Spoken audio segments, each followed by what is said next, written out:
बिस्मिल्लाहिर्रहमानिर्रहीम, अस्सलाम वालेकुम, सुबह बखैर और खुश आमदीद मॉर्निंग विद फरा में। दुआ उम्मीद यही आप जहाँ कहीं हैं बिल्कुल ठीक ठाक हो, ज़िंदगी मज़े सुकून और खैरियत के साथ गुजर रही हो।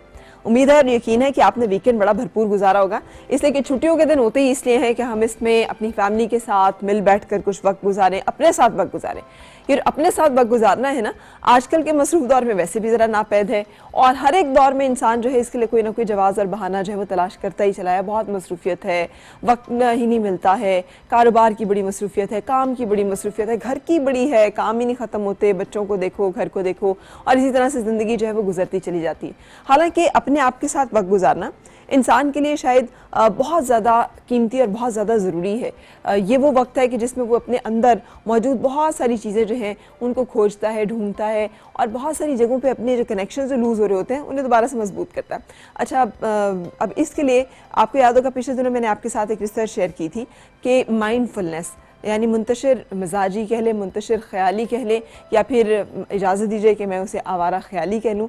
ये जो लोग इस मर्ज़ में मुब्तला होते हैं, बेध्यानी की कैफियत में रहते हैं, कहीं और ही गुम रहते हैं, किसी और दुनिया में रहते हैं, ये वो लोग होते हैं जो सबसे ज़्यादा नाखुश रहते हैं। ये मैं नहीं कह रही, ये एक रिसर्च थी जो कि पब्लिश हुई थी और मैंने ये रिसर्च आपके साथ शेयर की थी और उसमें उन्होंने इस्तार किया था इस चीज़ के ऊपर कि अगर आप कभी ज़िंदगी में देखें कि सबसे ज़्यादा खुश, मसरूर, मुतमईन, पुरसुकून ज़िंदगी में आप कब थे, तो वो वक्त होता है जब हम फोकस्ड कोई भी काम कर रहे होते हैं। इसलिए ज़्यादातर लोग अपने काम के दौरान जहाँ पर कि वो इंजॉय भी करते हैं और पूरे ध्यान के साथ, जिसे कहते हैं दिल जमई के साथ काम कर रहे होते हैं, वहाँ पर ख़ुद को बहुत खुश और मुतमईन महसूस करते हैं। और उन वर्किंग आवर्स में जिसमें वो अपनी पसंद का कोई काम पूरे ध्यान और खुलूस के साथ कर रहे होते हैं, उनकी ज़िंदगी का या उनके पूरे दिन का जिसे कहते हैं खुशगवार तरीन वक्त या लम्हा कहा जा सकता है। वो कोई भी काम हो सकता है, वो घर में होने वाला भी कोई काम हो सकता है, कारोबारी मसरूफियत या दफ्तर के कोई औकात भी हो सकते हैं। ऐसा क्यों होता है? ऐसा इसलिए होता है क्योंकि जब हम अपने आप को गुम रखते हैं ना बहुत सारी ऐसी चीज़ों में जिसमें कि जो मौजूद नहीं होती, हम किसी ख्याल में हैं, किसी सोच में हैं, किसी परेशानी में हैं और उस चक्कर में, उस धड़बुन में हमें ये भी नहीं पता कि हमने क्या देखा, हमने क्या सुना, हमने क्या महसूस किया, खुशबू कौन सी थी, क्या थी, हम बस एक अपनी धुन में होते हैं। तो वो उससे ना हम मिस कर देते हैं वो जो फ्लेवर होता है उस दिन का। मेरे जहन में अचानक एक चीज़ फ्लैश की, बच्चों के स्कूल में मैं गई तो बोर्ड पे बहुत बड़ा बड़ा एक जिसे कहते हैं ना मोटो लिखा हुआ था और मुझे बड़ा अच्छा लगा, इसलिए कि वाकई ज़िंदगी का बहुत बड़ा असूल है। वो ये था कि yesterday is history, tomorrow is mystery, what we have is today. कल जो गुजर गया वो माजी है, जो आने वाला है क्या पता उसमें क्या है, जो आज है, जो मौजूद है उसका तो हमें पता है ना, उसको तो जिए हम भरपूर अंदाज में। आप यकीन कीजिए अभी वीकेंड पे मैंने बहुत अरसे के बाद जॉग किया और Islamabad is a beautiful city. मुझे इसलिए अपने शहर से बहुत प्यार है कि यहाँ पर बहुत सारे ऐसे काम जो कि आप और बहुत सारी जगहों पे नहीं कर सकते और आपको लगता है कि यूरोप में ही खातून जो है वो जॉग कर सकती है, यहाँ पे कर सकते हैं। बहुत सारी ऐसी ट्रेल्स, बहुत सारी ऐसी जगह। सो जॉग करने के बाद, जॉगिंग के बाद मुझे पहली दफ़ा एहसास हुआ कि अचानक से मुझे ऐसा लगा जैसे मेरे इर्द-गिर्द मंजर ही बदल गया और अचानक से मुझे एहसास हुआ कि दरख्तों का रंग कितना खूबसूरत है और मुझे उसमें बैठे हुए छोटे छोटे परिंदे भी नज़र आना शुरू हो गए और पहाड़ जो कि हमेशा से वहाँ कहीं मौजूद थे उनकी मौजूदगी का एहसास भी होना शुरू हो गया। इसलिए कि ये जब हम एक्सरसाइज करते हैं या किसी भी तरह से अपने जहन को मरकूज़ करते हैं तो हमारे अंदर जो पैदा होते हैं हार्मोन्स वो बहुत हेल्दी होते हैं, बहुत सेहतमंद होते हैं। वो इंसान को खुश खुरम और सेहतमंद और तवाना रखने के साथ साथ उसको बहुत सारी ऐसी ताकतें भी अता करते हैं जहाँ वो अपनी तमाम सलाहियतों को और तवानाइयों को यकजा करके कोई काम मस्बत अंदाज में कर सकता है और इसको प्रैक्टिस किया जा सकता है। सिर्फ ये करना, आज आप उठे हैं तो आपने सिर्फ एक भरपूर स्माइल के साथ अपने दिन को शुरू करना और महसूस करना है आज के दिन को। मैं आपको बता दूं कि आज बाहर हल्के हल्के बादल छाए हुए हैं इस्लामाबाद पिंडी में, अगर आपने अभी तक अपने खिड़की के पर्दे हटा कर नहीं देखा। सो महसूस करें कि ये दिन जो है जिसमें कि बादल छाए हुए कितना खुशगवार होगा, जिस दिन की हल्की हल्की हवा भी चल रही होगी, सूरज की वो शिद्दत भी नहीं होगी। और फिर उस दिन आज आपने सिर्फ एक काम करना है कि जो भी आप काम कर रहे हैं तवज्जो उस काम के ऊपर रहे, आप उसमें इधर उधर भटकते ना फिरें, कहीं अपने आप को किसी और जहाँ भी कोई ख्याल आने लगे ऐसा जो कि आपको अपने अंदर थोड़ी देर के लिए उलझा रहे तो उसको आराम से छोड़ दें। और इसका एक ही फॉर्मूला है, गैर जानिबदार सोच। आपने अपने आप को बाइस नहीं करना, फोर्स नहीं करना कि मुझे अच्छा ही लगना चाहिए जो कुछ है। हो सकता है जो कुछ आप महसूस कर रहे हैं उस वक्त वो आपको अच्छा ना भी लग रहा हो, इसका भी पूरा राइट है आपको भी और आपके जिस्म को भी, लेकिन आपको महसूस ज़रूर करना है जो सब कुछ हो रहा है। खुशबू कौन सी है, दिन जो है उसमें धूप की या गर्मी की शिद्दत और हिद्दत किस किस्म की है, हवा के छूने का एहसास कैसा है, दरख्तों की सरसराहट कैसी है, परिंदों की चहचहाहट कैसी है, ये वो तमाम खूबसूरतियाँ हैं जो अल्लाह ताला ने हमें दी हुई हैं। हम इन्हें सुन सकते हैं, हम इन्हें महसूस कर सकते हैं। ये बहुत बड़ी ब्लेसिंग्स और बहुत बड़ी नेमतें हैं। सो शुक्र अदा करते हुए इन नेमतों को इस्तेमाल करें ताकि इनका जो हमारी ज़िंदगी में असर है, फ़ायदा है, वो हमें हासिल हो सके। मैंने अभी इसी गुफ्तगू में जो जिक्र किया माइंडफुलनेस, उसके लिए बहुत ज़रूरी है कि हम चीज़ों को सुने और सुनकर उनको बाकायदा, जैसे कहते हैं लिसनिंग नहीं, हेयरिंग नहीं, लिसनिंग, सुने और उन पर गौर भी करें। आज हमारा प्रोग्राम का पहला हिस्सा है वो दरअसल इसी एक मौजू से जुड़ा हुआ भी है। उसमें है बहुत सारे ऐसे बच्चे जो कि बोल नहीं सकते और उनके बोलने ना बोलने का मसला जो है उनके ना सुनने से जुड़ा होता है। आज तक यही समझा जाता था कि पैदाइशी गूंगा बहरापन किसी तरह से काबिल इलाज नहीं है। कुछ हद तक तो ये कहा जा सकता है, बहुत सारी कुछ केसेस ऐसे हों शायद वाकई जिनमें मसला हल ना हो सकता, लेकिन जदीद रिसर्च, साइंस और टेक्नोलॉजी ने साबित किया है कि अब बहुत सारे मसाइल का हल मुमकिन है। मैं आपको याद होगा, आपको कॉकलियर इम्प्लांट का जिक्र करी थी पिछले दिनों कि ऐसे बच्चे जो कि हमें लगता है कि बोल नहीं सकते या देर तक वो नहीं बोल रहे हैं, अगर उनकी क़ुव्वत समात मुतासिर है और उसको दुरुस्त कर दिया जाए तो वो बिलाखिर बोल सकते हैं।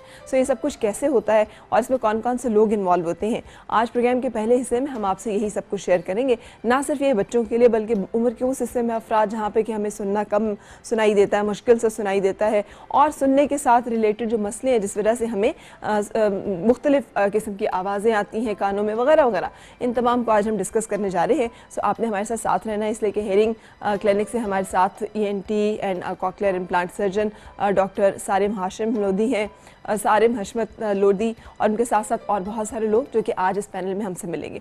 अच्छा, उसके अलावा आज हमारी गपशप मुलाकात जो है वो अपने एक ऐसे मेहमान से भी है जो पाकिस्तान, प्रेसिडेंट ऑफ पाकिस्तान रह चुके हैं, जो सबसे ज़्यादा लंबी उम्र या लंबी तवालत है उनकी एज चेयरमैन सेनेट।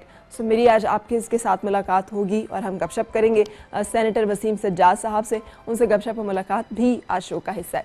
सो सब कुछ होगा, लेकिन उससे पहले हमेशा की तरह एक ब्रेक, और ब्रेक के बाद फिर आपसे मुलाकात।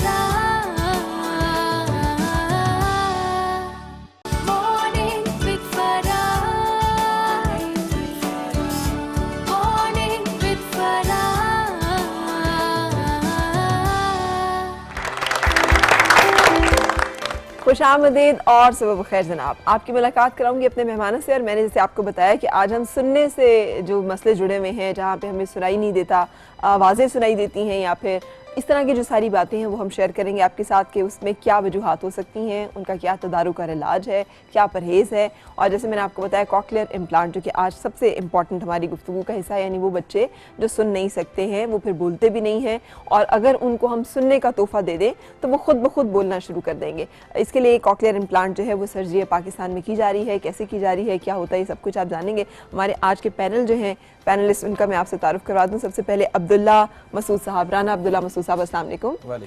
आप मैनेजिंग डायरेक्टर हैं हेयरिंग क्लिनिक के और ऑडियोलॉजिस्ट हैं। अच्छा जी, उसके साथ साथ उस्मान अली साहब, अस्सलाम वालेकुम। आप डायरेक्टर कमर्शियल हैं हेयरिंग क्लिनिक के एंड कॉकलियर इम्प्लांट स्पेशलिस्ट हैं। और फिर उसके साथ डॉक्टर सारिम हशमत लोधी हैं, ENT and cochlear implant surgeon हैं। अस्सलाम वालेकुम, कैसे हैं डॉक्टर साहब? अच्छा, अगर इजाजत दें तो मैं डॉक्टर साहब से बातचीत जो है वो शुरू करना चाहूँगी। डॉक्टर साहब, कानों के और समात से मुताल्लिक क्या ऐसे मसाइल हैं जो कि बड़े कॉमन हैं हमारे पाकिस्तान में खास तौर पे? कानों के मसाइल को समझने के पहले हमें सबसे पहले समझना चाहिए कि कान के बुनियादी तौर पर 3 हिस्से होते हैं। एक बिल्कुल बाहर का हिस्सा है जिसमें से कुछ हमें नज़र आ रहा है, कुछ नज़र नहीं भी आ रहा है, जो कि कान के पर्दे तक जाता है, उसको कहते हैं एक्सटर्नल ईयर। उसके बाद कान का दरमियानी हिस्सा है जो कि ज़ाहिर है कहेंगे मिडल ईयर। मिडल ईयर वो हिस्सा है जहाँ पर वो 3 मशहूर हड्डियाँ हैं छोटी छोटी, जो जिनके बारे में हम बचपन से जानते हैं कि बीच कान में 3 हड्डियाँ होती हैं, वो होता है मिडल ईयर। उसके अंदर एयर होती है और वो हिस्सा नाक से भी जुड़ा हुआ होता है। ठीक है। उसके बाद होता है इनर ईयर। इनर ईयर बहुत सेंसिटिव ऑर्गन्स होते हैं, हाईली सोफिस्टिकेटेड, जिसकी वजह से मेरा ख्याल है कि हमारे कान को जो स्पेशल सेंसेस में काउंट किया जाता है। ठीक है। कोई भी शख्स को अगर सुनने का प्रॉब्लम हो तो वैसे तो किसी भी बीमारी में, लेकिन स्पेशली इस वक्त हम चूंकि सुनने की बात कर रहे हैं, डायग्नोसिस इज इम्पॉर्टेंट। प्रॉब्लम अगर एक्सटर्नल ईयर में है तो हमें मिडल ईयर को कंसंट्रेट नहीं करना चाहिए है, और मिडल ईयर में है तो हमें इनर ईयर को कंसंट्रेट नहीं करना चाहिए। ठीक है। तो क्लिनिकल प्रैक्टिस में जब पेशेंट तो आके हमसे यही कहेगा ना कि मैं सुन नहीं सकता, अब ये हमारा काम है कि हम इसको पिन पॉइंट डायग्नोसिस दें कि एक्सटर्नल ईयर में प्रॉब्लम है, मिडल ईयर में प्रॉब्लम है, या इनर ईयर में प्रॉब्लम है, या उसके कनेक्शंस और ब्रेन में प्रॉब्लम है। ठीक है। तो जब तक हम पिन पॉइंट डायग्नोसिस नहीं कर सकते हम आगे ट्रीट नहीं कर पाएंगे। तो हमारे पास इतनी सोफिस्टिकेटेड आलात या फिर टेस्ट मौजूद है जिनके साथ हमें सब कुछ कर अल्हम्दुलिल्लाह, सकें? पाकिस्तान माशाल्लाह किसी से बेहतर नहीं है। अच्छा और पाकिस्तान के तकरीबन तमाम बड़े शहरों में ये सहूलियात मौजूद हैं। अच्छा। इस्लामाबाद में, पिंडी में तो हम खुद ही यूज़ कर रहे हैं, लाहौर में हमने रिसेंटली यूज़ किया है, ब्रिलियंट फैसिलिटीज़, कराची, कोयटा, तमाम बड़े शहरों के अलावा छोटे शहरों में भी किसी न किसी लेवल पे मौजूद हैं। बिल्कुल सही। अच्छा, तो क्या ये ज़रूरी है कि जैसे जैसे हम बड़े होते रहें तो उम्र के साथ साथ हमारी समात मुतासर होती जाए और फिर एक वक्त तक लोग हमें ऊंचा बोलेंगे तो ही हम सुनेंगे? ये बड़ा नेचुरल और नॉर्मल है जी क्या? बिल्कुल सही कहा आपने, बहुत अच्छी चीज़ बताई। ये एज रिलेटेड चेंजेस होती हैं, और मेरा भी दिल चाहता है मैं 20 साल का लड़का बन जाऊं फिर से, लेकिन मैं ग्रो करूंगा। ठीक। तो just you know it's a part of growing up. जैसे मेरे पहले बाल सफ़ेद नहीं थे, अब मैं रंग करता हूँ, तो अब उसको रोका नहीं जा सकता, एक नेचुरल प्रोसेस को। हाँ, उस नेचुरल प्रोसेस में हेल्प की जा सकती है, और उस नेचुरल प्रोसेस को स्लो डाउन तो नहीं कर सकते, लेकिन मेंटेन किया जा सकता है किसी ना किसी ठीक है। लेवल तो क्या क्या टिप्स है मेंटेनेंस की? पे। देखिए, सबसे ज़्यादा लाउड नॉइज से अवॉइड किया जाए। जैसे मेन टिप्स है ना, उसमें ये है कि जो first most common cause of hearing loss is age, and the ठीक है। Second is loud noises. यानी जो ज्यादा शोर गुगा में रहते हैं वो जी हाँ, को बिल्कुल। मुतासर- फॉर एग्जांपल बच्चे आजकल आपने देखा होगा, बच्चे बच्चियाँ कानों में वो लगाते हैं ईयरफोन्स, और हाँ। उनकी दुनिया इतनी लाउड होती है कि हमें बाहर वालों को पता ही नहीं चलती। इसी तरीके से exposure to any kind of loud noises, gun fire है, जैसे बेचारे हमारे सोल्जर्स होते हैं वहाँ पे हमारे लिए अपनी हियरिंग तक खराब कर देते हैं। आर्टिलरी में अक्सर लोगों की आर्टिलरी में hearing लोगों को खराब प्रॉब्लम होती है। बेसिकली लाउड नॉइजेस को अगर हम अवॉइड करेंगे तो हमारी हियरिंग जो काफ़ी हद तक प्रोटेक्ट हो सकती है। बिल्कुल सही। अच्छा, गुफ्तगू को थोड़ा सा आगे बढ़ाते हैं। यहाँ पे हेयरिंग एड की बात आ जाती है। क्या बहुत सारे ऐसे आलात समात मौजूद हैं, कैसे उनका इंतखाब होता है कि कौन सा हमें सूट करेगा, और क्या चीज़ है? एज ऑडियोलॉजिस्ट आपका क्या ख्याल है? जी बिल्कुल, बहुत सारे हेयरिंग एड्स अवेलेबल हैं। पुरानी बातें हैं कि एक सिर्फ तार वाला हेयरिंग एड आया करता था, डब्बी पेशेंट्स ने लगाई होती थी और तार कान में जा रही होती थी। अभी भी आप टीवी ड्रामास में देखें तो आइडेंटिकल बनाने के लिए उन्होंने उसी प्रोडक्ट को इस्तेमाल किया होता है। लेकिन अब बहुत सारे हेयरिंग एड्स ऐसे अवेलेबल हैं जो कान के अंदर नज़र भी नहीं आते हैं लगाए हुए। अच्छा। सो डिपेंड करता है कि आपका हेयरिंग लॉस क्या है, उसके बाद आपकी रिक्वायरमेंट क्या है, लाइफस्टाइल क्या है, किस प्रोडक्ट को आपको इस्तेमाल करना चाहिए। बिकॉज बहुत सारे लोग हमसे पूछते हैं कि जी एक हेयरिंग एड कोई बना दें आप जो सबको लग जाए। अच्छा। तो ऐसी अवेलेबिलिटी है नहीं, बिकॉज टेक्नोलॉजी बहुत डेवलप कर गई है। हर ब्रांड, जो भी बड़े ब्रांड्स हैं जो हेयरिंग एड्स बनाते हैं, उनके कई 100 मॉडल्स हैं। तो उन मॉडल्स में से उस बंदे की रिक्वायरमेंट के अकॉर्डिंगली चूज करना पड़ता है कि उसकी नीड क्या है और लाइफस्टाइल क्या है, उसके अकॉर्डिंगली उसको फिर एडवाइस किया जाता है कि तो आप इतनी जिसे कहते हैं सोफिस्टिकेटेड फैसिलिटीज हर एक शख्स की रीच में है। फर्ज किया कोई बलूचिस्तान में, कोयटा में, कोई सिंध के, कोई पंजाब के किसी दूर दराज देहात में इलाके में बैठा हुआ है, तो वो फिर कहाँ पे आना पड़ेगा उसको? ये तमाम देखिए, जैसे डॉक्टर साहब ने कहा, बड़े सिटीज़ में तो माशाल्लाह हर चीज़ अवेलेबल है। हाँ। जैसे जिस तरह से आप कराची, इस्लामाबाद है, कोयटा है, पेशावर है, इन जगहों पे तो अवेलेबल है। लेकिन अब डिस्ट्रिक्ट लेवल पे ये सारी चीज़ें आप नहीं कह सकती कि बहुत अच्छी फैसिलिटीज़ अवेलेबल हैं, बट ग्रो कर रहे हैं, हम लोग भी ग्रो कर रहे हैं। ठीक। पाकिस्तान में अभी तक हम 18 ब्रांचें खोल चुके हैं सही। जिसमें ये सारी फैसिलिटीज़ अवेलेबल हैं, ट्रेंड स्टाफ अवेलेबल है। तो वहाँ पे अगर कोई बंदा जाता है तो उनको इक्वली गुड फैसिलिटी मिलती है। लेकिन बात वही है कि छोटे शहर में लोगों की परचेजिंग पावर और बाकी चीज़ें कम होती हैं। ठीक है। इस वजह से बहुत हाईटेक प्रोडक्ट्स हर जगह पे अवेलेबल नहीं है। ठीक है, ठीक है, ठीक है। अच्छा डॉक्टर साहब, अक्सर बुजुर्ग ये शिकायत करते सुनाई देते हैं कि एक तो उन्हें ऊंचा सुनाई देता है, दूसरा उन्हें बहुत सारी आवाज़ें सुनाई देती हैं, सरसराहट होती है, कानों में धमक की आवाज़ आती है। ये सब क्यों हो रहा होता है? देखिए, इसको कहते हैं टिनिटस, और 90% केसेस में इसका कोई नोन कॉज नहीं है। अच्छा। ये शायद वेयर एंड टियर है। किताबों में इस तरह से लिखा है कि ये wear and tear with the passage of time. ये तो हो गया बुजुर्गों की वाली बात। बाज़ दफ़ा आपको यंग, कम उम्र लोगों में, इवन यंगस्टर्स में, टीनेजर्स में भी आपको ये प्रॉब्लम बाज़ दफ़ा मिलेगी। ठीक। तो वेयर एंड टियर अपनी जगह, जेनेटिक्स भी इसमें पार्ट प्ले करती हैं। और दूसरा, मैं अपने तमाम नाजरीन से एक रिक्वेस्ट करूँगा और ख़ुद करके दिखाऊँगा, अगर मैं अपने कानों पे हाथ रख के इस तरह से कानों को बंद कर दूँ, अब मुझे एहसास होना चाहिए है कि वो शख्स ज़िंदगी कैसे गुजारता है। और अब अगर मैं ऐसे महसूस करूंगा तो मुझे दीगर आवाजें जिनका आपने जिक्र किया वो भी आना कम हो जाएंगी। तो जब एनवायरमेंटल नॉइज हमने बढ़ा दी, कानों पे से हाथ हटा के, जब एनवायरमेंटल नॉइज हट गई तो जो वो आवाजें थी वो दब जाती हैं। ठीक। हियरिंग एड उसमें भी पार्ट प्ले करती है। इसमें बस एक बात बहुत अहम मैं मेंशन करना चाहूँगा टेनिटस में, बल्कि दो बातें अहम मेंशन करना चाहूँगा। एक बात अहम टेनिटस की ये है कि इसकी कोई ट्रीटेबल कॉज अगर है तो वो डायग्नोज करना चाहिए है। जैसे मैंने पहले भी आपसे कहा था, बगैर तशखीस के तो इलाज बेकार होता है। अच्छा, 96% 97% चीज़ों में मुख्तलिफ किताबों के हिसाब से, मुख्तलिफ स्टडी से आते, इसकी कोई ट्रीटेबल कॉज नहीं है। सही। लेकिन जो उसकी ट्रीटेबल कॉजेज बाकी 3% हैं वो काफ़ी हॉरेबल हैं, और मैं इनको लफ्ज़ इस्तेमाल करके किसी को डराना भी नहीं चाहूँगा, क्योंकि डॉक्टर्स के मुंह से निकले हुए लफ्ज़ पेशेंट्स बहुत सीरियसली लेते हैं। अच्छा। तो मैं नहीं चाहूँगा कि वो जो 3% कॉजेज हैं, हाँ अगर किसी को टेनिटस है तो वो जाके अपने अप्रोप्रिएट डॉक्टर को दिखाए। यानी आपके कहने का मतलब है इसे लाइट नहीं लेना चाहिए कि बस हो रहा है तो होता चला जाए। बिल्कुल भी नहीं। सही। अगर आप मुनासिब समझे, हमारे एक बहुत बड़े अदाकार टीवी के गुजरे हैं, अल्लाह उनकी मग़फ़िरत करे, जमशेद अंसारी साहब जी, बेहतरीन, one of my favourite characters, he died of acoustic neuroma. उनको ये प्रॉब्लम थी, अल्लाह उनकी मग़फ़िरत करे। हालांकि पेशेंट की किसी की कॉन्फिडेंशियलिटी इस तरह नहीं हमें डिस्कस करनी चाहिए, लेकिन हमें समझना चाहिए कि इतने प्यारे प्यारे लोग हमने इस टेनिटस के पीछे खो दिए हैं। सही। सही ना। तो ये सिर्फ 2% 3% लोगों में होते हैं। सही। लेकिन 98% 97% लोगों में नहीं होते हैं। सही। इसका मतलब है कान बजना कोई इतनी मामूली सी बात नहीं है। हाँ, एक बार डायग्नोसिस हो जाए, जैसे मैंने आपसे कहा ना कि middle ear, external ear, middle ear, inner ear को सही से देख लिया जाए, ठीक है, और उसके बाद अगर अकॉस्टिक न्यूरोमा या डेंजरस चीज नहीं है तो हमें परेशान नहीं होना चाहिए। 98, मैं तमाम को रिएश्योर करना चाहूंगा, 98% चीजों में कोई खतरे की चीज नहीं होती। तो प्लीज डोंट टेक मी। बिल्कुल सही। अच्छा, कितने लोगों को इल्म है इस बारे में, ये कॉक्लियर इम्प्लांट हो रहा है अब पाकिस्तान में, और कितने लोग आते हैं करवाने के लिए? मेरा ख्याल है बहुत कम लोगों को इल्म है कि कॉक्लियर इम्प्लांट इस वक्त पाकिस्तान में हो रहा है, और इसको बहुत इंपॉर्टेंट है कि अवेयरनेस बिल्कुल गांव लेवल तक जाए। बिकॉज हमने ये देखा है, जो हम काम क्रॉस करते हैं लोगों से, जो रिमोट एरियाज के लोग हैं उनमें ये प्रॉब्लम भी ज़्यादा है। बिकॉज उनके ना वो डॉक्टर को दिखाते हैं, ना उस तरीके से छोटे एरियाज में अच्छे डॉक्टर हैं जो प्रॉपर तरीके से डायग्नोज करते हैं। सो इसकी अवेयरनेस, खानदानों में शादियां होती हैं जिसकी वजह से गूंगा बहरापन बहुत कॉमन है। अब जैसे हम इस्लामाबाद में बैठे हुए हैं, तो जो आउटस्कर्ट्स हैं, लाइक जो नॉर्दर्न एरियाज हैं, वो पता नहीं कितने सालों से, मतलब आज अगर उनकी जो करंट शादियां में भी खानदानों में उस तरह ना हो रही हो, बट पीछे जो एक फैमिली सिस्टम इस तरह का चलता आ रहा है जो लीड करता है इन प्रॉब्लम्स को। तो ये अवेयरनेस बड़ी इंपॉर्टेंट है, डॉक्टर्स के थ्रू भी, हमारे थ्रू भी। सही।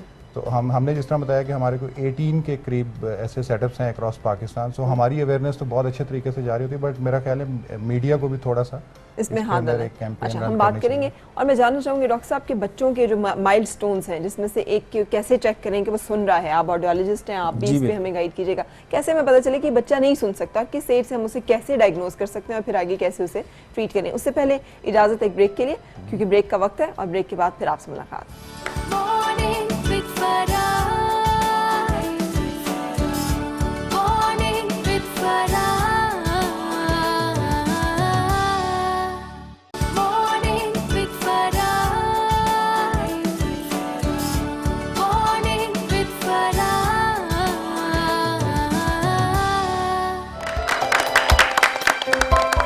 खुशामदीद और सबब खैर। आज हम समात और कुव्वत समात से मुतालिक जो मसले हैं उसके ऊपर बात कर रहे हैं कि सुनाई अगर ना दे तो क्या क्या कुछ किया जाना चाहिए और हो सकता है। जिसमें अब जिस एंगल पे बात करने लगे वो ये कि बच्चे हमें कैसे पता चलेगा डॉक्टर साहब कि ये बच्चा नहीं सुन पा रहा है, और वो कौन से माइलस्टोन्स हैं जो मिस नहीं होने चाहिए, और कितना जल्दी तशखीस की जा सकती है और कैसे?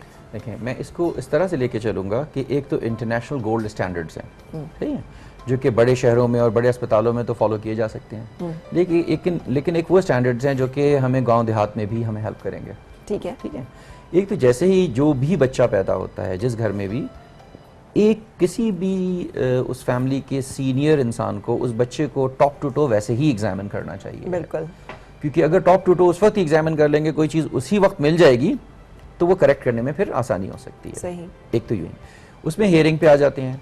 तो जब बच्चे पैदा होते हैं वेस्टर्न सोसाइटी में, तो उनकी स्क्रीनिंग में सबसे पहले कान का एक टेस्ट किया जाता है, ऑटो एकॉस्टिक एमिशंस। अच्छा, उससे अगर mild to moderate hearing loss हो, 40 डेसिबल्स तक का mild to moderate hearing loss हो, तो वहीं पर उस वक्त ही पता चल जाता है।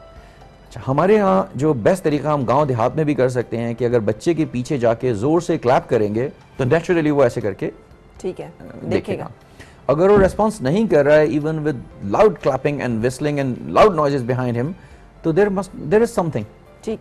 तो मैं वहीं पे ये एक गांव देहात का हो गया, तो और पैदाइश डॉक्टर पे हो मैं गया। तो यहाँ तक भी कि आपको पता है बच्चा जैसे ही पैदा होता है तो हमारे यहाँ नौमौलूद के कान में अजान देने का वो है, आप अजान देते हैं तो उसका रिस्पांस से पता चल जाता है आपको कि एटलीस्ट कुछ ना कुछ वो सुन रहा कितनी है। आपने प्यारी बात की, बहुत बेहतरीन बात की आपने, दिल ही जीत लिया सीरियसली। बात है। और आप देखें हमारे दीन में भी अल्लाह ने हियरिंग टेस्ट तो पैदाइश पे ही लिख दिया है। पैदाइश पे ही लिख दिया। हाँ अब हम करें ना करें वो हमारी अपनी बिल्कुल। क्या बात है। और हम इन चीज़ों को नहीं समझते, जैसे अब फिर घुट्टी का है, आप सल्लल्लाहु अलैहि वसल्लम ने जो चटाया था तो सकिंग की जितनी बच्चे की प्रॉब्लम्स होते हैं, तालू वालू, वो सब उसमें चेक हो जाते हैं। अगर कोई समझदार बंदा वो सब कुछ कर रहा हो, Actually हमने उनको बात है- रिचुअल के तौर पे ले लिया कि वो बस ऐसे है और वैसे, हालांकि माशाल्लाह आप बहुत समझदार हैं। अच्छा चलिए, honestly thank you so much. आपने ये जो हियरिंग टेस्ट बताया है ना, ये काश हम वेस्ट में भी जाके बता सकते हैं। हम तो पैदा होते ही टेस्ट करते हैं, अजान देते हैं, हाँ। और बच्चे के रिस्पॉन्सेस को उस वक्त चेक किया जाए। ऑब्जर्वेशन बड़ी इंपॉर्टेंट है पेरेंट्स की। मतलब आपने अजान दी है उस वक्त ऑब्जर्व करें कि क्या वो रिस्पॉन्स कर रहा है कि नहीं कर रहा है। अच्छा, उसके बाद भी अगर लेट्स से जैसे तालियों का जिक्र किया, पीछे चुटकियों का जिक्र किया, और अगर वो ऑब्जर्व नहीं, अगर वो उसके रिस्पॉन्सेज नहीं आ रहे तो फौरन डॉक्टर से रुजू करें। ठीक है। और फिर ये भी ऑब्जर्व वालदैन जो नाजरीन हमें देख रहे हैं कि जो वालदा स्पेशली चूंकि हर वक्त बच्चे के साथ होती हैं, वो ये भी नोट किया करें कि राइट साइड लेफ्ट साइड किस जगह से ऑब्जर्व नहीं कर रहे हैं। सो दोनों कानों को और फिर राइट और लेफ्ट दोनों को अलग-अलग भी ऑब्जर्व करना चाहिए शुरू में। अच्छा, बिल्कुल तो सही। फिर आपको आइडिया होता है कि जी हमें कोई असेसमेंट कराने की जरूरत है कि नहीं, बिकॉज हमारे यहाँ ट्रेंड नहीं है न्यू बॉर्न स्क्रीनिंग का। सो न्यू बॉर्न हो जाए तो सबसे अच्छी बात है, अगर नहीं हो रही तो आप खुद घर में एक अपनी ऑब्जर्वेशन जरूर रखें, बिल्कुल पेरेंट्स को सही। चाहिए। किस हद तक कुव्वत समात मुतासर हो सकती है पैदाइशी, अगर कोई बच्चा गूंगा पैदाइशी बहरा देखिए, हो तो? पैदाइश के वक्त जब क़ुव्वत समात की महरूमी है, उसमें सबसे बड़ी वजह कंजेनिटल डेफनेस में जैसे जिक्र कर रहे थे फैमिली खानदान में शादियाँ हैं। हम तो जी बरादरी से बाहर शादी नहीं करते, हमारा Exactly. खानदान बहुत बड़ा है, ये मुझसे बाहर नहीं जाते। मेरे पास बहुत से पेशेंट्स ऐसे हैं जो आपस में शादियों की वजह से जिनके बच्चे अब तकरीबन 70 to 80% हियरिंग इम्पेयर्ड पैदा हो रहे हैं जी। लेकिन उसके बावजूद वो ख़ानदान से बाहर शादियां नहीं कर रहे। तो ये सबसे बड़ी एक वजह है। उसके बाद बच्चे को पैदाइश के फौरी बाद अगर कोई बीमारी हो जाती है, उसका कोई ब्लड ट्रांसफ्यूजन करना पड़ता है, उसमें भी इश्यूज आते हैं। अच्छा। और सबसे बड़ी चीज़ इसमें ये है कि अर्ली डिटेक्शन हो, किसी भी वजह से हुआ है लेकिन आप अगर उसको डिटेक्ट नहीं कर पा रहे हैं और बच्चे को आपने 5 साल तक बड़ा कर लिया है सिर्फ इसी चक्कर में कि जी किसी पीर बाबा के पास जाएंगे, वो फूंक मार देंगे, कोई दवा कर देंगे तो बच्चा ठीक हो जाएगा, या आप ये कहते हैं कि ख़ानदान में जैसे बहुत बड़े बूढ़े लोग होते हैं, वो कहते हैं जी फलाने का बच्चा इतने साल बोला था, हाँ, इतने तो साल बाद आप बोला था। अभी इतना इंतज़ार करें। तो ये चीज़ें नहीं होनी चाहिए।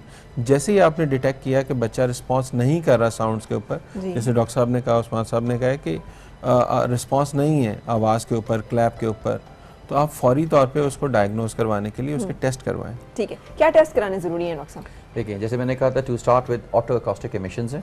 ठीक है। दूसरा ये कि आपने अजान वाली बात बेहतरीन की थी, उस बच्चे के रिस्पांस। और वेस्ट में ज़ाहिर है क्या है, मेरी ट्रेनिंग इंग्लैंड से हुई है, तो वहाँ पर तो क्लैप ही करते थे, अजान तो नहीं देते थे। तो ये अच्छा, उसके बाद बच्चा थोड़ा सा बड़ा हो जाता है तो उसकी जो रिस्पॉन्सेज हैं टूवर्ड्स नॉइज़, उसको पेरेंट्स को ऑब्जर्व करना है। इस हद तक कि मेरे बच्चे इंग्लैंड में पैदा हुए, मुझे पैटर्नल लीव भी मिली थी टू ऑब्जर्व माई चाइल्ड, अच्छा, to develop bonding for 15 days. तो माँ बाप के बच्चे सबसे बेहतरीन टेस्ट। अच्छा, उसके जब बच्चा थोड़ा सा किसी लायक होगा तो हमें उसकी स्पीच डेवलपमेंट और माइलस्टोन्स को गौर करना है कि भाई इस एज पे इस तरीके से वो सीख रहा है। इसमें बहुत सारी चीज़ें होती हैं, उसके इनपुट्स कितने हैं। अब एक बच्चा है, एक माँ है अकेले घर में, और एक भरा घर है, तो नेचुरली वो ज़्यादा सीखेगा। दूसरा, जिन बच्चों को हेयरिंग के प्रॉब्लम, अच्छा उसको उसके बाद फिर एक स्टेज आएगी जिस पर आप उसकी प्ले ऑडियोमीट्री कर सकेंगे। बच्चे को कुछ खेल करेंगे, रिवॉर्ड करेंगे, तो वो रेस्पॉन्सेज देगा। ठीक है। प्ले ऑडियोमीट्री के बाद आएगी एक और, जो थोड़ा सा 6 साल, 5 साल, 7 साल के इंटेलिजेंट बच्चे भी कर सकते हैं। वो प्योर टोन ऑडियोग्राम है, जो कि सबसे रिलायबल और कॉमन चीज़ है। ठीक है। और उसके साथ एक और टेस्ट कराया जाता है, टिम्पैनोमीट्री, जो कि हमें मजीद, ये इतने सारे कराने की जरूरत तो नहीं है। अगर किसी एक में भी डायग्नोज हो जाए कि डेफनेस का मसला है तो, या बहरेपन का मसला है, तो फिर उसे ट्रीट किया जाए। नहीं, अगर किसी एक में डायग्नोस हो जाता है, तो जैसे मैंने आपसे इनिशियली प्रोग्राम के शुरू में बात हुई थी कि हमें ये तो पता चल गया सुनने का मसला है, सही, अब हमें लेकिन देखना है कहाँ पर? कौन सा वाला पार्ट खराब है, ठीक है, टाइप क्या ठीक है है। उसकी। और जो पार्ट खराब है क्या वो ह्यूमनली पॉसिबल है रिपेयर करना। अच्छा, तो फिर इसका मतलब है हर बहरेपन का इलाज कॉकलियर इम्प्लांट से नहीं होगा। हाँ, ये खास कॉकलियर इम्प्लांट तो जैसे इन्होंने पहले भी डिस्कस किया डॉक्टर साहब ने कि स्टोन डेफ जो हैं उनके लिए, यानी जिन्हें बिल्कुल ही सुनाई जिन्हें नहीं बिल्कुल नहीं सुनते, पैदाइशी बहरे हैं, ठीक है। और हेयरिंग एड भी वहाँ पे परफॉर्म नहीं करता, ठीक है। तो फिर उसका सोल्यूशन कॉकलियर इम्प्लांट भी है। सही। ये एडवांसमेंट इस वक्त पाकिस्तान में है कि आप अगर हेयरिंग एड परफॉर्म नहीं कर रहे तो फिर कॉकलियर इम्प्लांट एक ऐसा सोल्यूशन है, अगर पेशेंट एलिजिबल है उसके लिए तो उसको वो किया जाता है। एलिजिबिलिटी का कैसे तय होता है कि पेशेंट एलिजिबल? एलिजिबिलिटी देखें, सबसे इंपॉर्टेंट तो ये है कि आप जब भी कॉकलियर इम्प्लांट एडवाइस करते हैं तो हम कहते हैं जी 6 महीने या 3 महीने के लिए बच्चे को हेयरिंग एड लगा के देखें, ठीक है। बिकॉज अगर हेयरिंग एड्स के साथ कुछ रिस्पॉन्सेज आ जाते हैं तो आप उसको कंटिन्यू करते हैं। अगर हेयरिंग एड के साथ सेटिस्फैक्ट्री रिस्पॉन्सेज नहीं है फिर वो सिर्फ एक ही सोल्यूशन, बिकॉज सोल्यूशन महंगा है, इस वजह से लोग बहुत ज़्यादा जल्दी उसके ऊपर स्विच नहीं करते हैं। ठीक है। सो ये ट्रायल बेसिस के ऊपर पहले हेयरिंग एड्स लगते हैं, हेयरिंग एड्स के बाद फिर डिसाइड करते हैं कि रिस्पांस नहीं है, तो इसका सोल्यूशन एक ही है, वो कॉकलियर इम्प्लांट है। ठीक है। और कितना महंगा है ये? मैं आपको बताता हूँ, जैसे जिक्र किया ना कि चूंकि महंगा है तो लोग जल्दी स्विच नहीं करते। मैं एग्जांपल देता हूँ, हमारे यहाँ एक बड़ा अच्छा रेस्टोरेंट है देश परदेश, अगर आप जाएं F6 के ऑपोजिट, मैं एक दो वहाँ बैठा हुआ तो एक फैमिली बैठी जिनमें एक बच्चा उनका जो बोलता नहीं था और वो डेफिनेटली उसको बहरापन था। तो चूंकि हम इस फील्ड से हैं तो मैं उनकी टेबल पे गया, मैंने उन्हें पूछा कि आपने बच्चा आपका नहीं बोलता तो कभी आपने इसकी हेयरिंग असेसमेंट करवाई? उन्होंने कहा नहीं जी हमें तो कोई आइडिया। अच्छी वेल ऑफ फैमिली, बड़ी अच्छी फैमिली, और मतलब इतने अच्छे रेस्टोरेंट के अंदर बैठे हुए हैं। तो फिर हमने उनको पूरी एक गाइडलाइन दी कि आप इस तरीके से इसको चेक करवाएं और अपनी असेसमेंट्स करवाएं। सही। अच्छा, फिर उन्होंने वो असेसमेंट्स कराई, फिर डायग्नोज जब हुआ, कई ऐसी चीज़ें, फिर इतनी अच्छी डेवलपमेंट्स हुई कि आज माशाल्लाह उसकी प्रोग्रेस बहुत अच्छी है। सही। सो पॉइंट ये अवेयरनेस हमें नहीं है, खा वो बहुत पढ़े लिखे अवेयरनेस लोग, नहीं है, इंटरेस्ट नहीं है। इंटरेस्ट नहीं। और दूसरा इंटरेस्ट के अलावा एक पॉइंट है कि दर्द नहीं है ना, यानी जैसे हम जिक्र कर रहे थे कि अगर दांत में दर्द है तो आप इमीडिएटली जाएंगे रात सोने से पहले उसकी ट्रीटमेंट करवाएंगे। ठीक है। और अच्छा, मुझे hearing में बताइए दर्द कितना नहीं। महंगा है? फर्स्ट किया कॉकलियर इम्प्लांट अगर किसी को कराना पड़े कितना कॉस्ट आएगी? अच्छा, ये भी वेरी करता है। जो जैसे हम जिन डिवाइसेस में डील करते हैं, these are the best devices worldwide, ठीक है। और ये कॉस्ट करती हैं अबाउट कोई 18 से $20,000, ठीक है, which is I mean quite expensive. और बट जो बच्चा अफोर्ड कर सकता है और उसको पता है कि मुझे ये प्रॉब्लम है, तो वो ये सोल्यूशन। लेकिन गरीब के बच्चे का फिर क्या बनेगा? वो जिनमें खानदान में शादियां होती जा रही हैं और वो उसको फिर कैसे करें? सॉरी मैं पॉज कर, ये जो $20,000 है ये पाकिस्तान में इस वक्त ये कॉस्ट कर रहा है, बिकॉज अगर आप अमेरिका, यूके और सऊदी अरेबिया जाएं तो वहाँ पे ये को $36,000 कॉस्ट करता है सेम डिवाइस।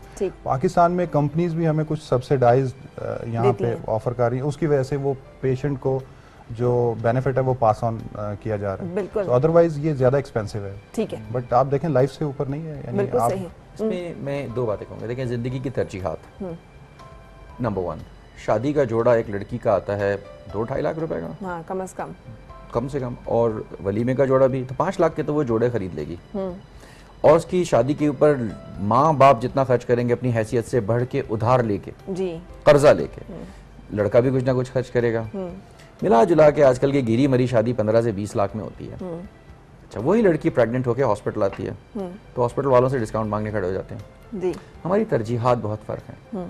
अभी आपसे थोड़ी देर पहले बात हो रही थी, अभी जो रिसेंटली हमने इम्प्लांट किया है उसको हमारे उस्मान साहब ने यही बात समझाई थी, जायदाद दे के मर जाओगे बच्चे को, इलाज नहीं कराओगे। ठीक है।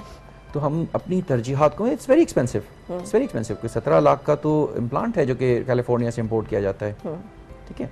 लेकिन बात करें, अगर 17 लाख का इम्प्लांट है और 18 लाख में हम उसको कर देते हैं, it's big thing, it's a very big thing. ठीक है। सर्विसेज चार्जेस इतने नहीं है, उस डिवाइस की अपने चार्जेस हैं। कैलिफोर्निया से वो इंपोर्ट होकर आ रहा है, मटेरियल की डिवाइस है एक्चुअली, फिर उसके अंदर सर्जरी है, हॉस्पिटलाइजेशन है और डिवाइस की कॉस्ट है। ठीक है। तो उस वजह से, लेकिन चले एटलीस्ट कोई ना कोई सोल्यूशन, हल और इलाज तो मौजूद तो है। सोल्यूशन है। एक चीज़ और मैं बताता हूँ, बहुत प्यारे प्यारे लोग हमारे यहाँ मौजूद हैं। हमारे एक बड़े प्यारे मेहमान यहाँ पे बैठे हुए हैं लायंस क्लब के, इन्होंने भी मुझसे इस चीज़ का जिक्र किया था कि how can we help you. ठीक है, ज़लज़ला आया था, इस मुल्क में ऐसे प्यारे प्यारे लोग मौजूद हैं कि सरप्लस डोनेशन था हमारे पास। बिल्कुल सही, सरप्लस डोनेशन था। यूटिलाइज करने वाले मौजूद हों ईमानदारी के साथ, तो देने वाले अल्लाह ताला की हुक्म से हमारे मुल्क में जितने हैं पूरी दुनिया में कहीं नहीं है। ठीक, मैं चाहूँगा कि अगर आप इसमें थोड़ा सा आप हमें कुछ ब्रेक में बता रहे थे कि आप इस तरह के प्रोग्राम्स करना चाहेंगे अपने क्लब्स के ये लोग कर भी रहे हैं बहुत सारी चीज़ों में। तो जी जी इफ्तिखार अहमद नाम है मेरा जी। मैं ये बताना चाह रहा था कि हम लोग काफ़ी सारे वेलफेयर के काम कर रहे हैं, स्पेसिफिकली हेल्थ के बारे में काफ़ी सारे हमने कैंप्स लगाए हैं और स्पेसिफिकली हमें ये अंदाज़ा हुआ कि कुछ बच्चे ऐसे हैं जिनको अंदाज़ा नहीं कि उनकी आई साइट वीक है, तो वो अल्टीमेटली वो पढ़ नहीं सकते, उनके सर में दर्द वगैरह रहता है, तो हमने उनकी फ्री स्क्रीनिंग शुरू की हुई है।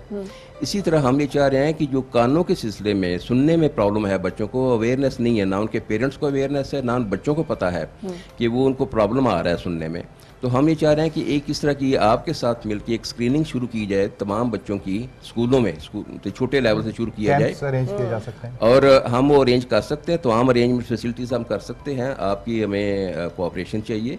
तो उसमें ये हो सकता है कि अगर जो बच्चे वाकई उनको प्रॉब्लम आ रहा है हेयरिंग का लेकिन उनको पता नहीं है, तो हम उसका ट्रीटमेंट करवा सकते हैं और हमको ये फेवर दे सकते ये बड़ा वैलिड आपका। बिल्कुल ठीक। एक्चुअली हमने कुछ थोड़ी एक दफ़ा क्या किया था कि जो स्पेशल एजुकेशन के सेंटर्स हैं, स्कूल्स हैं, हमने वहाँ पे प्रेजेंटेशंस दी थी उन्हें, और हमने उन्हें बल्कि ये कहा था कि जब आप बच्चे को रजिस्टर एनरोल करते हैं तो आप उसके साथ एक असेसमेंट का पेपर भी साथ लगवाएं कि जी इसकी असेसमेंट हो गया है और वो पार्ट है उसकी एनरोलमेंट का। कितना अच्छा आपने बात की कि वहाँ पर अगर ऐसे हो और कोई भी अगर डोनेट करना चाहे वो जाए वहाँ पे, उसे पता चले ये 3 बच्चे हैं, इनकी सर्जरी के लिए आप अगर दें तो ये बच्चे सुन सकते हैं, बिल्कुल तो ऐसा। वहाँ से उन बच्चों को आप पिक कर सकते हैं, कोई ढूंढने की, कोई इधर उधर फिरने की, ख्वार होने की जरूरत नहीं है। बस एक बड़ी और ये सब इंटरेस्टिंग चीज़ें चीज़, शायद हमारे जो व्यूअर्स हैं वो ये समझें कि हमने हमारे इफ्तिखार साहब को बिठाया हुआ था, नहीं, आप सबको पता है, अल्लाह को पता है कि महज इत्तफाक था, ये हकीकत है। हाँ। आपको भी पता है, अल्लाह को भी पता है कि इत्तफाक है कि हमारे हमें भी दरमियान नहीं में एक मालूम ऐसा कि यहाँ हमदर्द बैठे हुए शख्स बैठा था, है ना, तो क्या हम there are millions out there, सही है।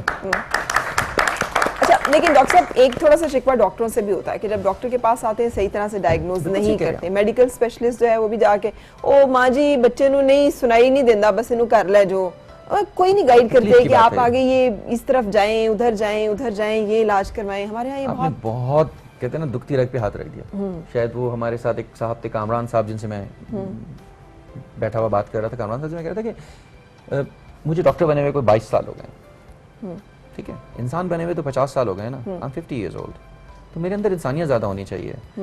और जैसे मैंने अपने कानों पे हाथ रख के आपको बताया था कि आई फील, मैं महसूस करता हूँ कि इसके ऊपर क्या गुजरा।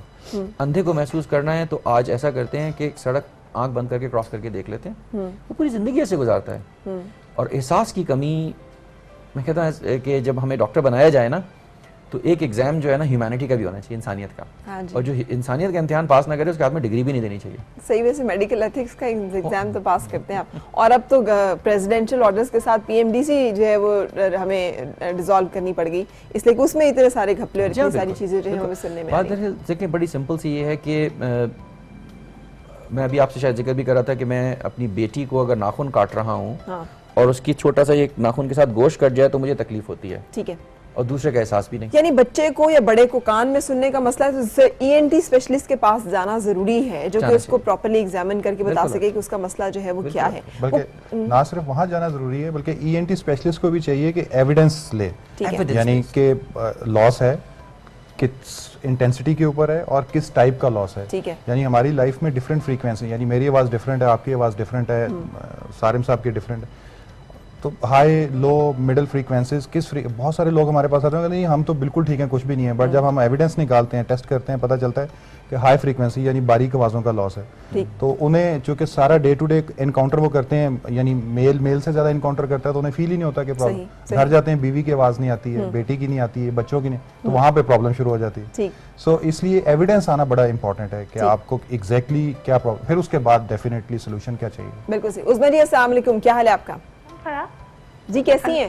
जी अल्हम्दुलिल्लाह, आपकी दुआएं हैं। जी। आप ठीक हैं? बिल्कुल, बहुत शुक्रिया। फरमाइए क्या पूछना चाह रही हैं? जी फराह, मैंने मेरी भतीजी है, इस वक्त वो 8 साल की है तकरीबन, ठीक। और जब वो 3-4 साल की थी, तकरीबन 3-4 साल की, तो उसे पता नहीं टाइफाइड हुआ या क्या हुआ, वो ना या वो समझ नहीं आता, डॉक्टरों को भी समझ नहीं आया कि वो क्या हुआ कि ना गिरी भी है बेड से। ठीक। उन्हीं दिनों उसको टाइफाइड का भी चल रहा था, वो ऐसे गिरी है कि सर के बल के वो गूंगी बहरी हो गई है। अब उसका MRI करवाया तो उसका पता चला कि उसकी जो दिमाग की कोई ब्रेन थी ना वो थोड़ी सी ब्रेक हुई हुई है, जिसकी वजह से वो ना सुन सकती ना बोल सकती। अच्छा, ठीक अब है। वो इतनी परेशान है मेरी मतलब भाभी, बहुत ज्यादा, मैं आपको बता नहीं सकती। डॉक्टर्स ने क्या डायग्नोज किया और क्या इलाज क्या बताया? उन्होंने कहा कि कोई आला लगेगा, वो आला अफोर्ड नहीं कर सकते हम लोग, और यकीन करिए इतने परेशान है मेरे देवर भी और मेरी देवरानी भी बहुत ज्यादा ना। ठीक है। इसी वजह से कि वो जाहिर बात है उनका सारा मतलब जो भी उनका जेवर वगैरह था। बच्चे की एज क्या है? बच्ची की एज 8-9 साल है।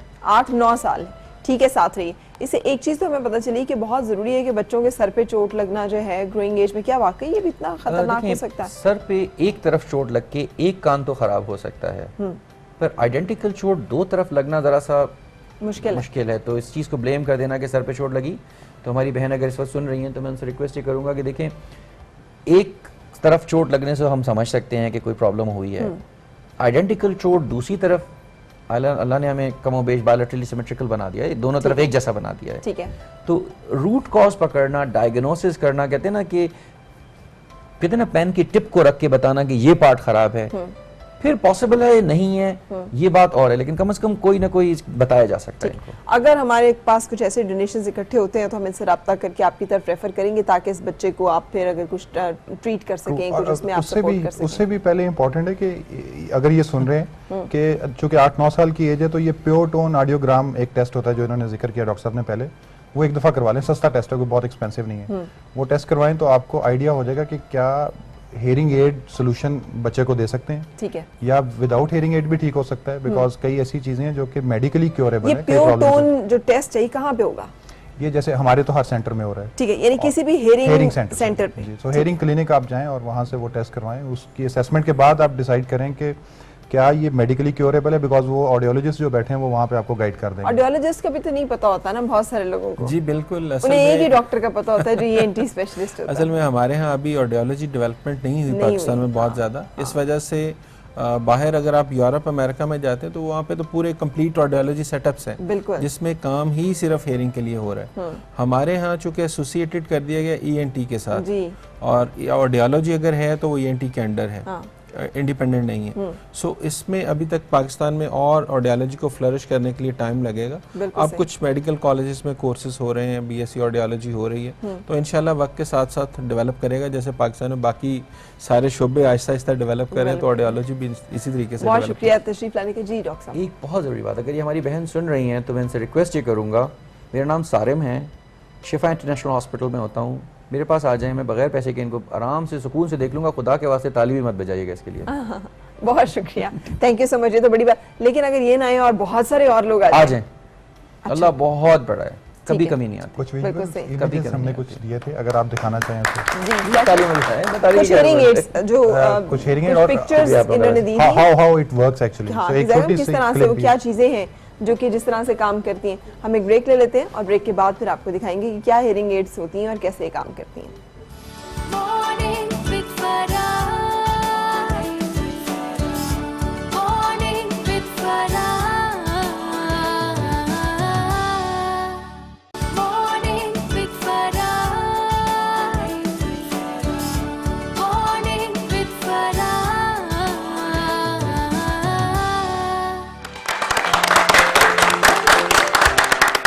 आमदीद, हम आपको साथ साथ अभी तस्वीरें भी दिखाएंगे मुख्तलिफ ऐसे हेयरिंग एड्स की जो कि आप लगा सकते हैं और आप देख सकते हैं कि वो कितने सोफिस्टिकेटेड और कितने मुख्तलिफ शेप्स एंड साइजेस के हैं, ये सब आपके सामने।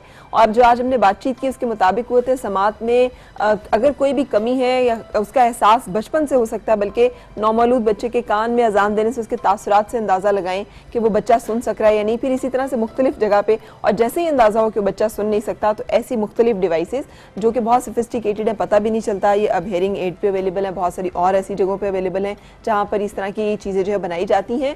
और सबसे बड़ी बात है कि कॉक्लियर इम्प्लांट भी कराया जा सकता है, जो डॉक्टर सारिम यहाँ पे कर रहे हैं, आप लोग कर रहे हैं। और आप बता रहे थे इस्लामाबाद पाकिस्तान में सिर्फ 4-5 ऐसे सर्जन होंगे जो करते देखिए हैं? कॉकलियर इम्प्लांट सर्जन पाकिस्तान में कोई बहुत ज्यादा नहीं है। ठीक है। कराची में 1-2 लोग हैं, लाहौर में 1-2 लोग हैं और इस्लामाबाद में भी डॉक्टर सारे में लेकिन आप कुछ बता रहे थे कि हमारे एक ऐसे पाकिस्तानी है जो मैनचेस्टर में है, जो कि एक स्पेशलाइज की सर्जरी करते हैं जो ब्रेन में होती है। एग्जैक्टली उसकी टेक्नोलॉजी ये है कि जब हम कॉकलियर इम्प्लांट करते हैं तो कॉकलियर इम्प्लांट कान के सिस्टम के अंदर किया जाता है, इसको कॉकलिया कहते हैं।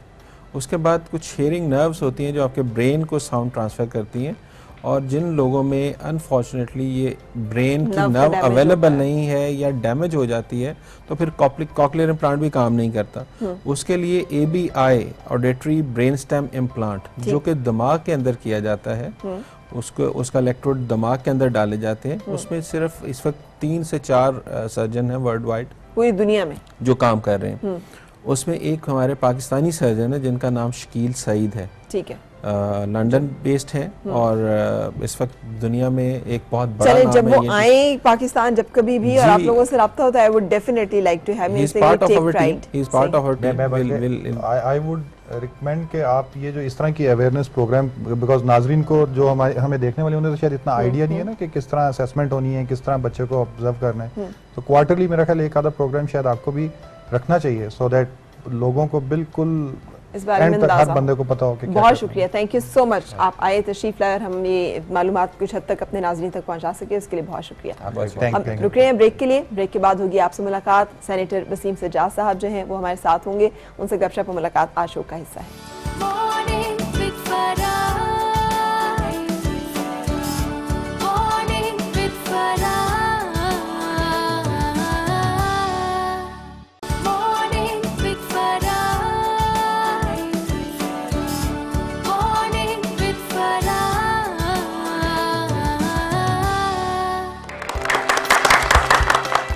खुश आमदीद और सुबह बखैर जनाब। मेरे आज के मेहमान जो हैं, अगर मैं कहूँ कि उन्होंने पाकिस्तान की बहुत अहम जो तैनाती है उन पे काम किया है तो कुछ गलत नहीं होगा, इसलिए कि लॉन्गेस्ट पीरियड जिसमें कोई भी शख्स चेयरमैन सेनेट रहा है वो आपके हिस्से में आया। 2 दफ़ा एक्टिंग प्रेसिडेंट रहे हैं, फिर इंटीरियर मिनिस्ट्री के साथ भी एसोसिएटेड रहे हैं, और इसके अलावा लॉ के हवाले से बहुत सारा काम जो कि उन्होंने किया है। पॉलिटिकल एफिलिएशन इनकी मुस्लिम लीग काफ से 2002 में हुई, जो किताब वक्त जारी है। मेरे साथ हैं वसीम सज्जाद साहब। अस्सलाम वालेकुम, कैसे हैं सर आप? थैंक यू, मेहरबानी। बहुत वक्त गुजरा और एक अरसे से माशाल्लाह आपको देख रहे हैं, तो कैसा लग रहा है उम्र के मुख्तलिफ अदवार में से गुजरना एंड फाइनली नाउ?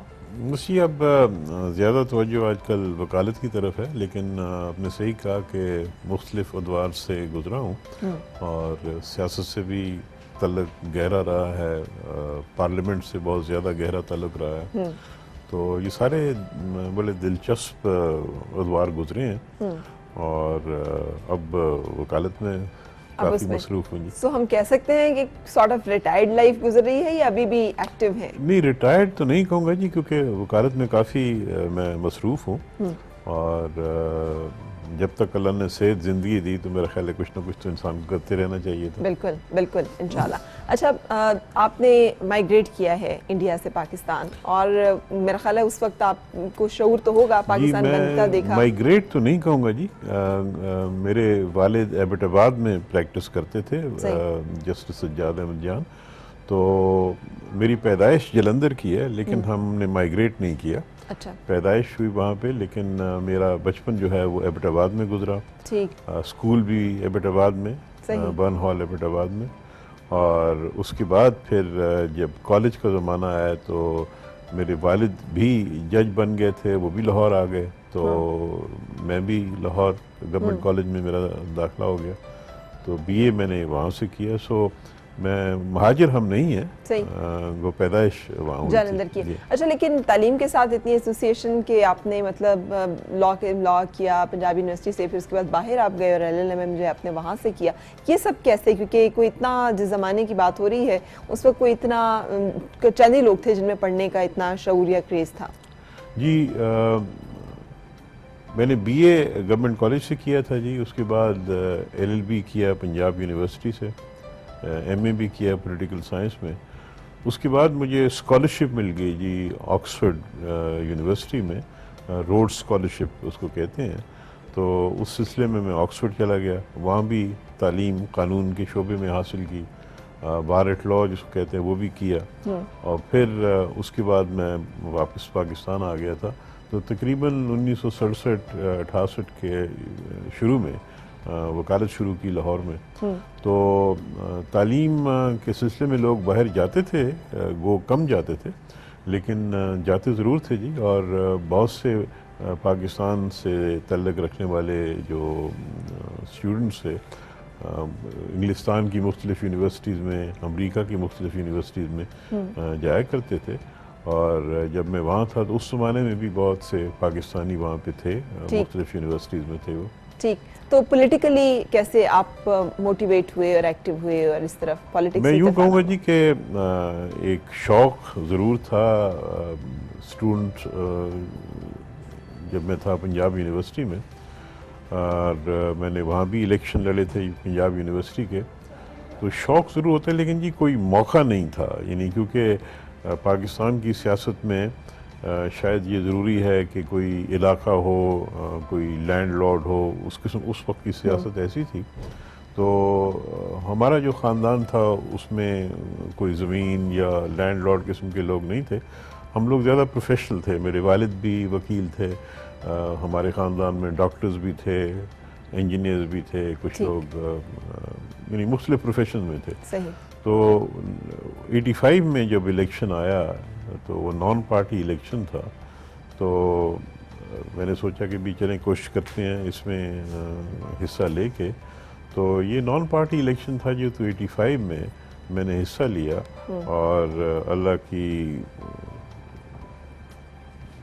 मेरा ख्याल है, मैं कहूँगा उन्हीं की वजह से, अल्लाह ताला की मर्ज़ी की वजह से मैं सेनेटर मुंतखब हो गया था 1985 में। आपको अंदाज़ा था कि आप सेनेटर मुंतखब हो जाएंगे? जी कोशिश थी, लेकिन यकीन से तो कुछ नहीं कहा जाता, क्योंकि मैं भी नया था, और बहुत सारी कैंपेनिंग टेलीफोन के ज़रिए मिलने के ज़रिए, क्योंकि ये नई चीज़ थी।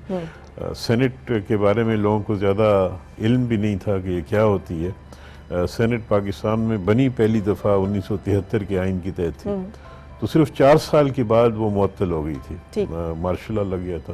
तो उसके बाद पहली दफ़ा इलेक्शन हो रहा था 1985 में, तो ज़्यादा वाकफियत नहीं थी, लोगों को भी नहीं पता नहीं था कि ये क्या होता है। सेनेट का जो इलेक्शन है वो भी ज़रा मुख्तलिफ अंदाज, मुख्तलिफ तरीके से होता है। सही। कौमी असम्बली का इलेक्शन तो बराह रास्त होता है, लोग वोट देते हैं, लेकिन सेनेट के लिए जो इलेक्शन होता है वो असेंबलीज वोटिंग करती जी है। जी, अभी पिछले दिनों हुआ मशहूर ज़माना इलेक्शन, तो उसमें हम कुछ सबको ज़्यादा बड़ी लोगों को वाकफियत समझ भी नहीं थी, तो बहरहाल उसमें मैंने हिस्सा लिया, इलेक्ट हो गया। जिसमें आपने कहा यकीन तो नहीं था, लेकिन कोशिश ज़रूर की। अरे आपने ऐवान ज़ेरी में चले, सोचा कि मैं इसमें चला जाऊँ। ऐवान बाला का भी कभी सोचा, कभी नेशनल नहीं, असेंबली मैं का तो भी? गया ही ऐवान बाला में ना, मैं तो हाँ। सेनेट में गया था। ज़ेरी का इलेक्शन जो है नेशनल वो असेंबली के खासी लिए। ज़्यादा मुश्किल काम है, और एक उसका प्रोफेशनल कभी नहीं आदमी। सोचा? जी मैंने कभी नहीं सोचा जी, क्योंकि उसमें बहुत ज़्यादा टाइम की ज़रूरत होती है, वक्त देना होता है, और चूँकि मैं वकालत में बहुत मसरूफ़ था उस वक्त भी, तो मुमकिन नहीं था कि मैं एक हल्का बनाऊं, वहाँ पे इलेक्शन लड़ूं। फिर जब इलेक्शन आदमी लड़ता है तो वहाँ पे लोगों से राब्ते में रहना पड़ता है, मौजूद होना पड़ता है, तो मेरे ख्याल में ये शायद मेरे लिए मुमकिन नहीं था, तो मैं सेनेट में ही आया जी। और वो जो इक़्तिदार का एक नशा है सर, वो कहते हैं कि वो तो बढ़ता ही चला जाता है, और कुर्सी और इक़्तिदार और ताकत का नशा, तो आपने उसको खासे करीब से जाके देखा भी, तो फिर आप क्यों नहीं उस नशे का शिकार हुए? जी इक़्तिदार मैंने तो कोशिश नहीं की जी, लेकिन अल्लाह ताला ने मुझे बहुत सी ओहदे दिए। आप एक्टिंग मैंने प्रेसिडेंट ऑफ बिल्कुल पाकिस्तान कोशिश नहीं की। मैं 85 में सेनेटर मुंतखब हो गया था, और अभी साल ही गुजरा था, तो उस वक्त वज़ीर आज़म थे मोहम्मद ख़ान जुनेजो साहब, तो उन्होंने मुझे बुलाया और कहा कि जी मैं आपको काबीना में लेना चाहता हूँ। मैंने कोई कोशिश नहीं की थी, सिर्फ सेनेट में आता था, तकारीर करता था मुख्तलिफ मौज़ूआत पे, तो उनसे मुलाकात एक आध दफ़ा हुई थी, यानी सेनेट के सिलसिले में। तो उनकी तरफ से पैगाम आया, मैं उनको मिला, उन्होंने कहा जी मैं आपको काबीना में लेना चाहता हूँ, तो मैं काबीना में आ गया। उसके बाद 88 में जब इलेक्शन हुए, तो कुछ जो कैलकुलस होता है सियासत को इस तरह बना के, मोहतरमा बेनज़ीर भुट्टो साहिबा वज़ीर आज़म हो गई, वो सिंध से थी। ग़ुलाम इसाक़ खान साहब सदर बन गए, उनका ताल्लुक फ्रंटियर प्रोविंस से था, KPK कहलाता है। तो ख्याल ये था कि जी सेनेट का जो चेयरमैन है वो पंजाब से आना चाहिए। तो जुनेद साहब ने ही तजवीज़ की कि भी आपने काम किया है बतौर लॉ मिनिस्टर के, और इंटीरियर मिनिस्टर भी मैं कुछ अर्सा रहा था, तो कुछ तजर्बा है आपको, तो आप तो सर ये सब कुछ हुस्ने इत्तेफाक से ही होता चला गया, क्योंकि आजकल जो हम सुनते हैं उसके लिए तो हम देखते हैं बहुत सारी हॉर्स ट्रेडिंग और फ्लोर ट्रेडिंग और पता नहीं कौन कौन सी टर्म्स जो हैं उसके बारे में बात की जाती है। तो क्या ये इतना ही सुनहरा दौर था कि कुछ भी करना नहीं पड़ा और आप चेयरमैन से मैं तो यही कहूँगा जी कि अल्लाह ताला की बहुत मेहरबानी रही है, और मैंने कोशिश नहीं की, और हालात ही ऐसे होते रहे कि अल्लाह ताला ने इस किस्म के ओहदे जो हैं उनसे नवाजा मुझे। तो उससे कभी ज़िंदगी में सोचा हो कि अल्लाह ताला के इतने एहसानात की वो क्या वजह रही, क्या खास चीज़ जो आप समझते हैं आपके बस अंदर ये अल्लाह कुछ ताला की characteristics? मेहरबानी है, मैं इसमें क्या कह सकता हूँ। कुछ कैरेक्टरिस्टिक्स जो माशाल्लाह सिर्फ वेरी ये है कि सक्सेसफुल और जिसे मेरे कहते ख्याल कामयाब में, इंसान। ये ज़रूर है जी, मैं कहूँगा कि जो भी काम किया जाए, चाहे वो छोटा काम है बड़ा काम है, तो दिल लगी सी और मेहनत से करना चाहिए। कोई भी काम हो, चाहे आप सेनेटर हैं, चाहे आप यानी कुछ भी हैं, एंकर हैं, कुछ भी हैं, तो उसको पूरी मेहनत से करना चाहिए, पूरा उसमें दिल लगा के काम करना चाहिए, शौक से करना चाहिए। सही। तो अल्लाह ताला ने जो भी मुझे ओहदे दिए, और उससे पहले मैं कहूँ कि वकालत में भी कोशिश यही थी कि जब कोई मुकदमा हो तो पूरी तैयारी से किया जाए, पूरा उसका मेहनत की जाए। जब मैं सेनेटर बना तो वहाँ पे भी यही कोशिश थी, लॉ मिनिस्ट्री में भी यही कोशिश थी, तो इतना तो मैंने कोशिश की। लेकिन बाकी मैं कहूँगा ये सब अल्लाह ताला की मेहरबानी है कि बग़ैर किसी ख्वाहिश के या बहुत कोशिश के अल्लाह ताला ने मुझे इन ओहदों पे दिए, और मैं कोशिश करता हूँ कि अच्छी तरह निभाया जाए। अच्छा, आपने मुस्लिम लीग नून से भी आपकी एफिलिएशन रही 2002 तक, और फिर वहाँ से आप मुस्लिम लीग काफ में शिफ्ट हुए, और कभी दोबारा से आपको अपने आप को पॉलिटिकली रीअलाइन करने का सोचा, क्योंकि लोग तो वक्त के साथ हालात के साथ बहुत सारा कुछ बदल। जी, मेरा ताल्लुक ये एक बुनियादी तौर पे तो मुस्लिम लीग से है, और न सिर्फ मेरा ताल्लुक बल्कि मेरे जो वालिद थे उनका ताल्लुक, मेरे नाना का ताल्लुक, यानी ख़ानदान का ताल्लुक शुरू से मुस्लिम लीग से ही रहा है। और मेरे वालिद तो हज़ारा एबटाबाद में मुस्लिम लीग के बानियों में शुमार होते हैं, तो लिहाजा मेरे लिए किसी और जमात में जाना मुमकिन नहीं था। सही। तो मेरा ताल्लुक मुस्लिम लीग से ही रहा है। उसके बाद जो मुस्लिम लीग में स्प्लिट हो गई, और उस वक्त के हालात ऐसे थे कि कुछ लीडरशिप मुस्लिम लीग की बाहर चली गई, कुछ मुल्क के अंदर रह गई, तो इलेक्शन हुए, तो यहाँ पे मुस्लिम लीग जो थी, चौधरी शुजात साहब थे, वो हमारे सरबराह थे, तो उस मुस्लिम लीग को उसी के तहत उससे मेरा ताल्लुक़ रहा। सही। मैं जब सेनेटर दोबारा मुंतखब हुआ तो उनकी टिकट पे मुंतखब हुआ, तो मेरी वाबस्तगी मुस्लिम लीग के इसी फैक्शन से चली आ रही है। सही। तो कोशिश मुख्तलिफ अदवार में होती है कि मुस्लिम लीगों को इकट्ठा किया जाए, लेकिन कभी अभी कामयाब होती नज़र नहीं आती। नहीं, लोग भी तो बढ़ चढ़ के पार्टी शिफ्ट करते हैं या पार्टी तब्दील करते हैं, तो कभी आपने इस तरह से जी, मुझे कोई ख्याल नहीं आया जी, मेरी जिससे वाबस्तगी है वही ठीक है, और बुनियादी तौर पे ये है कि ये मुस्लिम लीग के फैक्शंस हैं, और जो एक वाबस्तगी है, जो लगाव है, जो अटैचमेंट है, वो मुस्लिम लीग से है। तो ये उसकी मुख्तलिफ फैक्शंस हैं, और हमारी भी ख्वाहिश है कि अगर इकट्ठी हो जाए, क्योंकि इनका जो एजेंडा है वो एक है, सोच एक है, पाकिस्तान के मुताल्लिक़ ख्याल या उनके जो एम्बिशंस हैं वो एक हैं, हिस्ट्री भी एक है, तो बेहतर है, लेकिन शायद अभी बहुत सारे सियासी मफादात जो हैं वो जाहिर है दरपेश हैं। अच्छा सर, एक सवाल छोड़ते हुए मैं जानना चाहूँगी, क्या फिर आप इस चीज़ को एंडोर्स करेंगे कि वाकई एक आम इंसान का, एक पढ़े लिखे इंसान का ऐवान बाला तक पहुँचना मुमकिन है, वो काबीना में का हिस्सा हो सकता है, वो एक्टिंग प्रेसिडेंट ऑफ पाकिस्तान हो सकता है, ये सब कामयाबी का सफ़र कोई भी शख्स तय कर सकता है, कर सकता है, तो उसका फॉर्मूला जो है वो हम आपसे जानना चाहेंगे। लेकिन उसके लिए पहले एक ब्रेक के लिए रुकेंगे और फिर होगी दोबारा आपसे मुलाकात। Morning with Farah. Morning with Farah. Morning with Farah. Morning with Farah.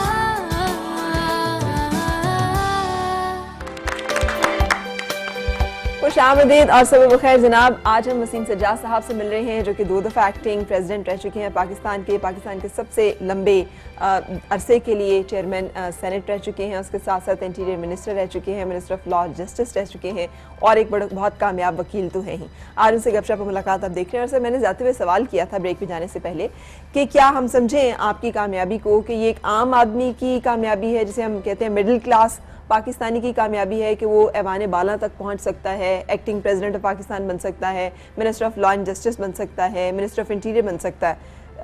और ये अगर ऐसे कैसे ये सफ़र तय हुआ? ये एक जैसा मैंने आपको पहले कहा ना जी कि जब मैं तालिब इल्म था पंजाब यूनिवर्सिटी में, तो उस वक्त भी मैंने इलेक्शन लड़े, तकारीर में किया करता था, डिबेटिंग में मैं काफ़ी एक्टिव था। तो शौक एक हो जाता है कि मैं भी सियासत में। लेकिन पाकिस्तान की अगर तारीख़ को देखें, रवायात को देखें, तो मुश्किल होता है एक शख्स के लिए जिसकी कोई बहुत बड़ी ज़मीन नहीं है, लैंडलॉर्ड नहीं है या बहुत ज़्यादा पैसा नहीं है, वो सियासत में है, तो मुश्किल काम है। तो ये एक मुश्किल काम ज़रूर है जी, लेकिन नामुमकिन नहीं। और मेरे ख्याल में अगर कोई जिसने मुझे अल्लाह ने मौका दिया और मैं आ गया सेनेट में, तो मेरे ख्याल में नामुमकिन नहीं है और मुमकिन हो सकता है। कोशिश करे, मेहनत करे और एक सियासी ज़िंदगी जो है उसमें जो उसकी लवाजमात होती हैं, उसकी ज़रूरियात होती हैं, यानी कि क्या लवाजमात होते हैं मतलब जो आप समझते हैं? जो भी पॉलिटिकल पार्टी ज्वाइन करे, मेहनत से काम करे, सियासत में दयानतदारी से काम करे, तो फिर कुछ अल्लाह ताला की मदद भी होती है, आगे इंसान बढ़ता रहता है। लेकिन मुश्किल ज़रूर है जी, मैं ये नहीं कहूँ कि आसान है, क्योंकि इस किस्म के जो ज़्यादा आपको सियासत में लोग मिलेंगे वो वही मिलेंगे जो रवायती तौर पे या बहुत पैसे वाले होते हैं या ज़मीन वाले होते हैं। लेकिन अगर आप देखें तो ऐसे भी हमारे एग्ज़ाम्पल्स हैं कि जहाँ पे प्रोफेशनल्स लोग सामने आए। मसलन कायद आज़म का आप देखें, कायद आज़म जो थे वो एक प्रोफेशनल वकील थे, कोई लैंडलॉर्ड नहीं थे।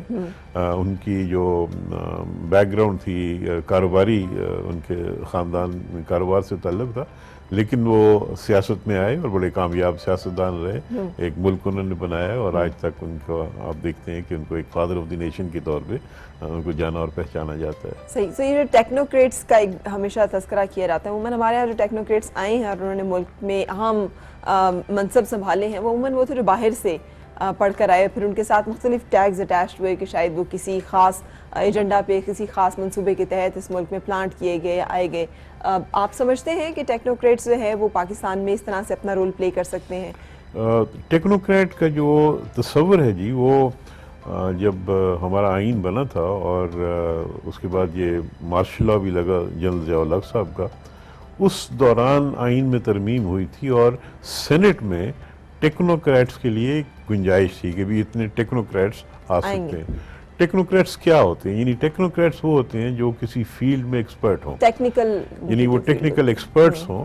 तो मसलन फाइनेंस में हो सकता है, कानून में हो सकता है, इंजीनियरिंग में हो सकता है, मीडिया में हो सकता है।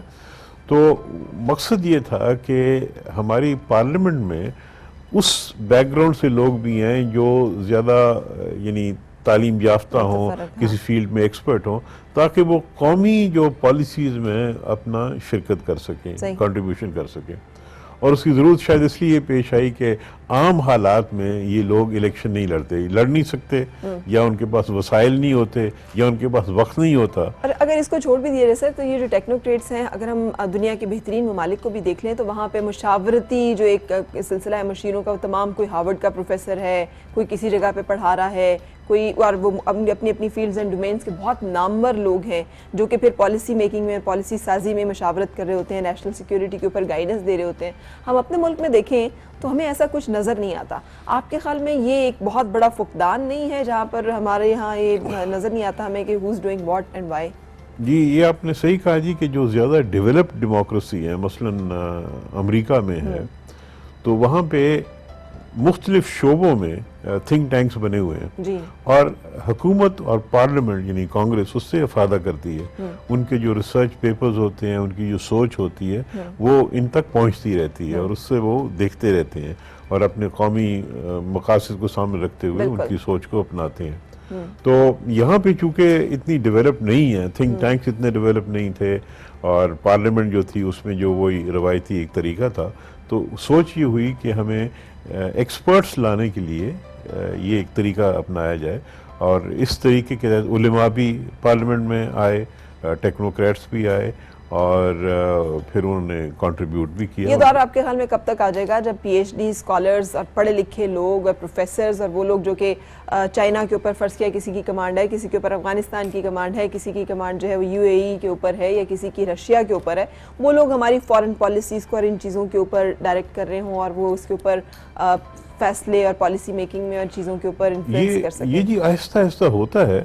अभी भी आप देखेंगे कि उसकी निस्बत जबकि शुरू में पाकिस्तान की पार्लियामेंट बनी थी, तो आज जो हैं ज़्यादा पढ़े लिखे लोग हैं, और नेशनल असेंबली में भी आप देखेंगे कुछ लोग हैं जो खासे पढ़े लिखे हैं, एक्सपर्ट्स हैं अपनी फील्ड में।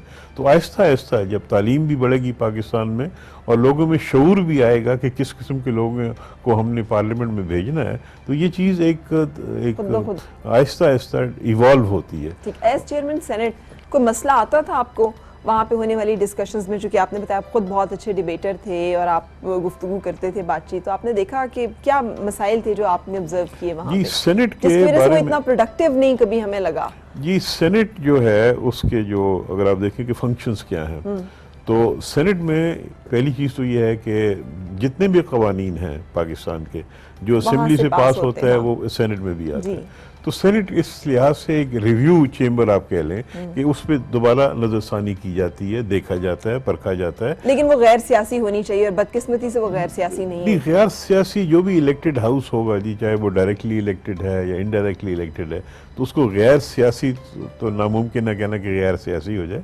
लेकिन ये है कि वहाँ पे मैं देखता हूँ कि मायार काफ़ी अच्छा है सेनेट के अंदर, और वहाँ पे जिस तरह आपने कहा कि जी सेनेट में टेक्नोक्रेट्स भी होते हैं, दूसरे लोग भी होते हैं, वहाँ पे जो लोग होते हैं ज़्यादा सीनियर होते हैं आमतौर पे।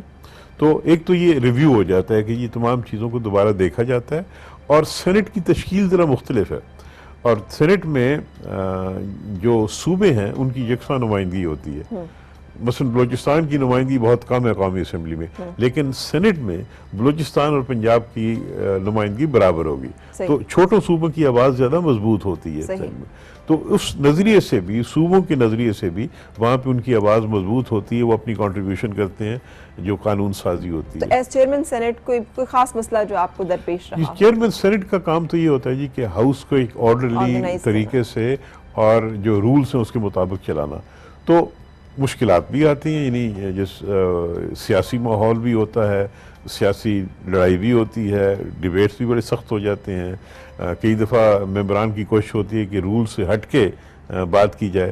तो एक ज़रा डेलिकेट सा काम होता है कि हाउस चलता भी रहे, कानून और रूल्स के मुताबिक भी चलता रहे, लेकिन मेंबरान की ख्वाहिशात को भी सामने रखा जाए। तो ये एक डेलिकेट से काम होता है जो इंसान को करना पड़ता है। तो बहरहाल सेनेट का जो काम है कानून साजी में रिव्यू करना, फिर तमाम इश्यूज जो हैं वो आप सेनेट में बहस के लिए ला सकते हैं। फाइनेंशियल हैं, पॉलिटिकल हैं, एडमिनिस्ट्रेटिव हैं, फॉरेन पॉलिसी हैं, सूबों के हैं मामले। आप मुतमईन हैं ये जो ऐवान बाला का किरदार है पाकिस्तान की सियासत में एज एक लर्नड क्वालिफाइड पाकिस्तानी के तौर पर, आप समझते हैं कि जो होना चाहिए था जो आईन पाकिस्तान के मुताबिक? बिल्कुल, सेनेट जो है वो जो तवक्कुआत हैं या तवक्कुआत होनी चाहिए उसके मुताबिक चल रहा है। और मुझे तो मौका मिला है कि मैंने दुनिया के और पार्लियामेंट्स भी देखी हैं, बेशुमार मुल्कों में ईवान बाला को भी देखा है, ईवान ज़ेरी को भी देखा है। तो हमारे पार्लियामेंट किसी से कम नहीं है। लोगों में एक मायूसी है, वो समझते हैं कि कुछ हो नहीं रहा, लेकिन मेरा ख्याल न होने में भी बहुत कुछ हो रहा होता है। अच्छा। और वो जो वहाँ पे बहस होती है और हुकूमत की जो अकाउंटेबिलिटी होती है महल इतनी मजबूत है पाकिस्तान के अंदर जिस तरह बाहर होती है। और हुकूमत का फ़र्ज़ भी है कि वो इस बहस से फ़ायदा करे और वहाँ से जो अच्छे पॉइंट्स हैं, अच्छी जो बातें हैं उनको सामने रख के अपनी पॉलिसी की तशकील दे। सही। अगर कानून कोई सामने आता है, उसकी खामियां पॉइंट आउट की जाती हैं, उसमें बेहतरी के लिए कुछ तजावीज़ दी जाती हैं, तो हुकूमत का फ़र्ज़ है कि उनको अपनाए और कानून आजकल को बेहतर करे। जैसे बहुत जल्दी मीडिया में आ जाती है, पहले तो हमें नहीं पता चलता था कि सेनेट में क्या बहस चल रही है, वाने बाला में क्या चल रही है, वाने ज़ेरी में। आजकल मीडिया पे रिपोर्ट्स आ जाती हैं, तकरीरें आ जाती हैं। आपका उस पर क्या तबसरा है, आप समझते जी हैं? ये बहुत ज़रूरी है जी, और मीडिया के बगैर पार्लियामेंट नहीं चल सकती। यानी मीडिया का और पार्लियामेंट, इसीलिए मीडिया को फिफ्थ स्टेट कहते हैं। ये मीडिया जो है बहुत ज़रूरी है, और आप देखेंगे कि सेनेट में जो इश्यूज आते हैं वो मीडिया ही उठाता है। यानी कहीं कोई ऐसा वाक़या हो गया, बेशुमार कसूर का वाक़या होगा या दूसरा हो गया, तो मीडिया उसको उठाता है, उसी से मेंबरान उसको पिकअप करते आप हैं। मिस करते हैं कि आपके दौर में मीडिया इतना एम्पावर्ड नहीं था कि वो इस तरह से कर सकता, तो शायद बहुत जी सारी मीडिया बातें- बतदरीज ज़्यादा एम्पावर हो रहा है, लेकिन उस वक्त भी काफ़ी था। लेकिन आहिस्ता आहिस्ता आप देखें ना, न्यूज़ चैनल्स बहुत सी बढ़ गई हैं। शुरू शुरू में तो सिर्फ एक पीटीवी होता था, लेकिन ये एक इवॉल्विंग प्रोसेस है, और मीडिया जो है वो उसके बगैर जमहूरियत का चलना भी मुमकिन, क्योंकि मीडिया में जो क्रिटिसिज्म आती है, एनालिसिस आते हैं, उससे मेंबरान भी इस्तेफादा करते हैं, और उससे पार्लियामेंट की जो है एक आगाही भी होती है, और पार्लियामेंट के लिए एक रास्ता भी निकलता है। सियासत में सर, मैदाने वो जिसे कहते हैं कारज़ार सियासत में क्या खोया और क्या पाया? जी ये तो बड़ा मुश्किल है। ये एक चीज़ मैं जो कहूँगा कि बहुत कुछ पाया मैंने, वो ये है कि पार्लियामेंट में रहते हुए मैं पाकिस्तान के एक तो तमाम हिस्सों से वाकिफ़ हो गया। बहुत से मेरे जो तल्लुकात बने, दोस्तियाँ बनी, वो पाकिस्तान के हर शोबे से, हर ख़ित्ते से, फाटा, बलूचिस्तान, पंजाब, सिंध वगैरह, हर एक से मेरे तल्लुकात बने, जो बहुत बड़ा एहसास है। यानी मेरे दोस्त जो हैं, तल्लक वाले जो हैं, वो पाकिस्तान के हर हिस्से में हैं, और उसकी वजह पाकिस्तान की पार्लियामेंट है। और यही एक मेरा ख्याल में एक इदारा है जिसकी एक वजह, यानी जिसकी ज़रूरत इसके होने की ये है कि इससे सियासतदानों के आपस में तल्लुकात बनते हैं, और इससे मुल्क में यकजहती आती है। यानी ये जो दूरियां होती हैं उससे नफरतें पैदा होती हैं, और जब पार्लियामेंट के अंदर सामने जमा हो जाते हैं तो वहाँ पे उनको पता चलता है कि भी ये सारे हम एक ही किस्म के लोग हैं। यानी खोया मसाइल कुछ भी नहीं इसमें? खोया तो मैं नहीं कहूँगा जी कुछ खोया, क्योंकि इससे इंसान ने, ये अल्लाह की बड़ी मेहरबानी रही है कि मुझे इस आला तरीन इदारे में शिरकत का, मेंबर होने का मौका मिला। तो उसमें मैं समझता हूँ कि मुल्की लेवल पे ये जो आपस में तल्लकात बनते हैं, सियासतदान एक दूसरे से मिलते हैं, बलूचिस्तान वाला सिंध से मिलेगा, सिंध वाला पंजाब से मिलेगा, और जो दूरियाँ अदरवाइज होती हैं कि जी पंजाब में बहुत कुछ हो रहा है, सिंध में कुछ नहीं हो रहा, वो आहिस्ता आहिस्ता एक दूसरे से बात करके खत्म हो जाती है। एक आम पाकिस्तानी के जहन में जो सवाल पैदा होता है वो ये कि इतने बड़े बड़े लॉयर हैं हमारे मुल्क में, लेकिन आइन और कानून जो है वो इंसाफ फराहम करने से कासिर है एक आम इंसान को। कारोबारे, अपनी ज़िंदगी के कारोबार, निजी कारोबार सबके बहुत फ्लरिश करते हैं, दिन दुगनी रात चुगनी तरक्की करते हैं, ख़ानदान बन जाते हैं, लेकिन कारोबार रियासत चलाने में सब नाकाम नज़र आते हैं। आपके ख्याल में इसकी वजह क्या है? इसकी वजह ये है जी कि एक तो मसाइल बहुत बढ़ गए हैं। यानी पाकिस्तान जब बना था तो मशरक़ी और मगरबी पाकिस्तान तकरीबन 10 करोड़ की आबादी थी, अब सिर्फ यहाँ पे 20 करोड़ की आबादी है। जो मसाइल उस वक्त थे, अब बहुत मुख्तलिफ मसाइल और ज़्यादा मसाइल सामने आ गए हैं। बिज़नेस के मसाइल हैं, लेबर के मसाइल हैं, टैक्स के मसाइल हैं, सेल्स टैक्स के मसाइल हैं, आम ख़ानदानी मसाइल हैं। यानी बेशुमार हज़ारों लाखों की तादाद में अब cases supreme court, high court, मुख्तलिफ अदालतों में आते हैं, और हमने उतनी इन्वेस्टमेंट जुडिशल सिस्टम पे नहीं की जितनी ज़रूरत थी। हमें बहुत ज़्यादा जजेस की ज़रूरत है, बहुत ज़्यादा अदालतों की ज़रूरत है, और इससे ज़्यादा इन जजेस की ट्रेनिंग की ज़रूरत है, ताकि वो बाकायदा ट्रेन हो के एक मामले को तरीके से चलाएं, ताख़ीर ना हो। एक जो बहुत बड़ी शिकायत है वो ये है कि यहाँ पे बहुत से मामले ताख़ीर का शिकार हो जाते हैं। एक मसला शुरू किया जाता है, कई साल लग जाते हैं। वाकई ये बड़ी तकलीफ देह बात है।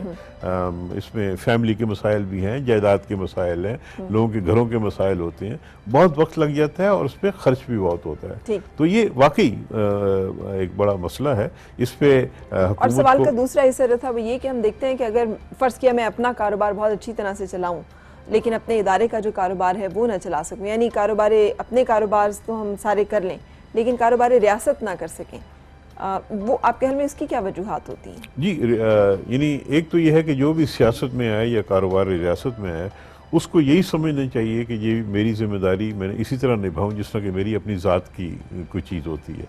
तो उस नज़रिए से अगर आप देखेगा तो मेरे ख्याल में वो कारोबार रियासत को भी बेहतर तौर पर यानी चला आपके ख्याल में सिंसियरिटी का फुकदान है? सिंसेरिटी होनी चाहिए, डेडिकेशन होनी चाहिए, कमिटमेंट होनी चाहिए सही। और अपनी ज़ात से ज़्यादा कौम का और मुल्क का ख्याल होना चाहिए। अपनी ज़ात को ख़त्म कर देना चाहिए।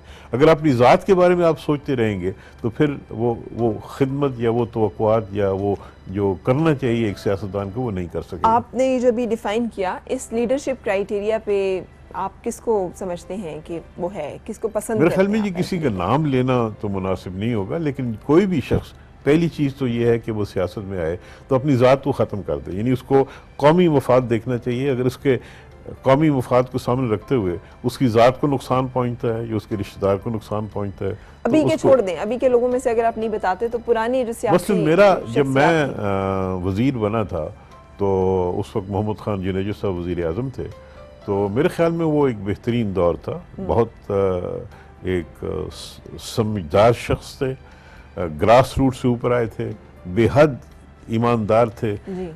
कभी कोई किसी किस्म का शाइबा किसी किस्म शरीफ-उन-नफ्स इंसान के बिल्कुल यानी कोई करप्शन की बात ही नहीं थी। उन्होंने बहुत से अपने वज़ीरों को हटा दिया जब थोड़ी सी भी उनको शक पड़ा कि भी ये शख्स सही तरीके से नहीं चल रहा, तो वो बड़ा एक अच्छा दौर था। मैं समझता हूँ कि वो पाकिस्तान के बेहतरीन प्राइम मिनिस्टर में से बिल्कुल सही। अरे सर, एक सवाल छोड़ते हुए ब्रेक की तरफ जाना चाहूँगी। आपने बड़े अहम ओहदों पे काम किया, एक्टिंग प्रेसिडेंट 2 दफ़ा माशाल्लाह आप, इंटीरियर मिनिस्टर आप रहे, minister of law and justice आप रहे, चीफ जस्टिस बनना कबूल नहीं किया आपने, तो इसकी उससे आपने बाकायदा रिफ्यूज़ किया, माजरत की, उसमें क्या वजह ये दरपेश थी वो हम उसकी- जानेंगे, लेकिन सर उसके लिए ब्रेक पे पहले हमें जाना है। सो ब्रेक पे वापसी पे हम बातचीत अपनी जारी रखेंगे, साथ रहिए। Morning with Farah. Morning with Farah. Morning with Farah. Morning with Farah.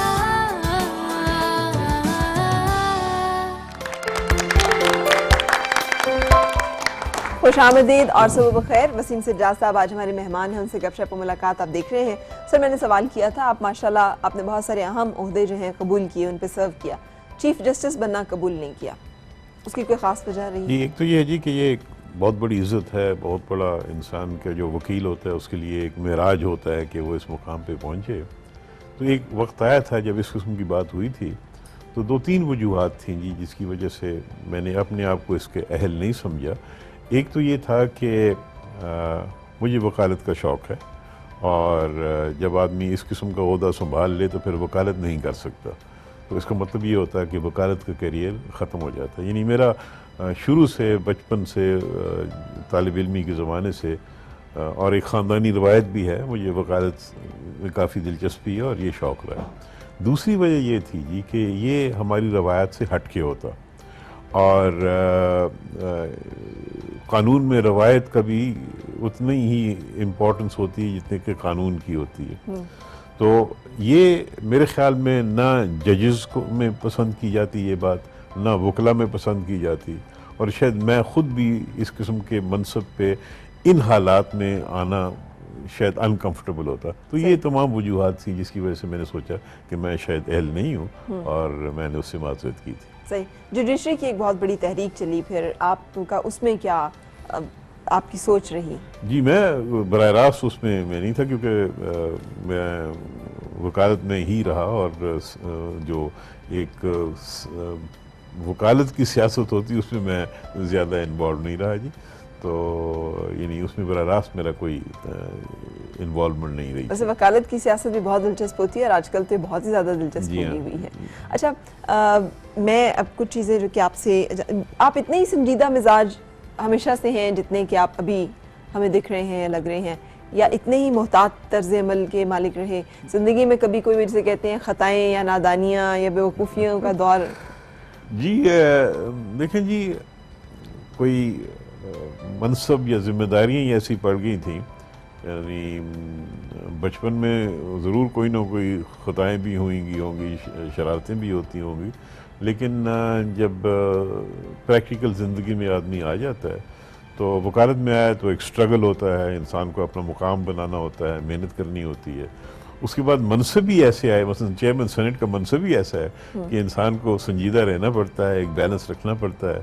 सही। तो मेरा ख्याल में ये सारी चीज़ें इंसान की पर्सनैलिटी को अफेक्ट करती हैं। तो शायद यही वजह है कि आप समझ नहीं कि वो संजीदा हो।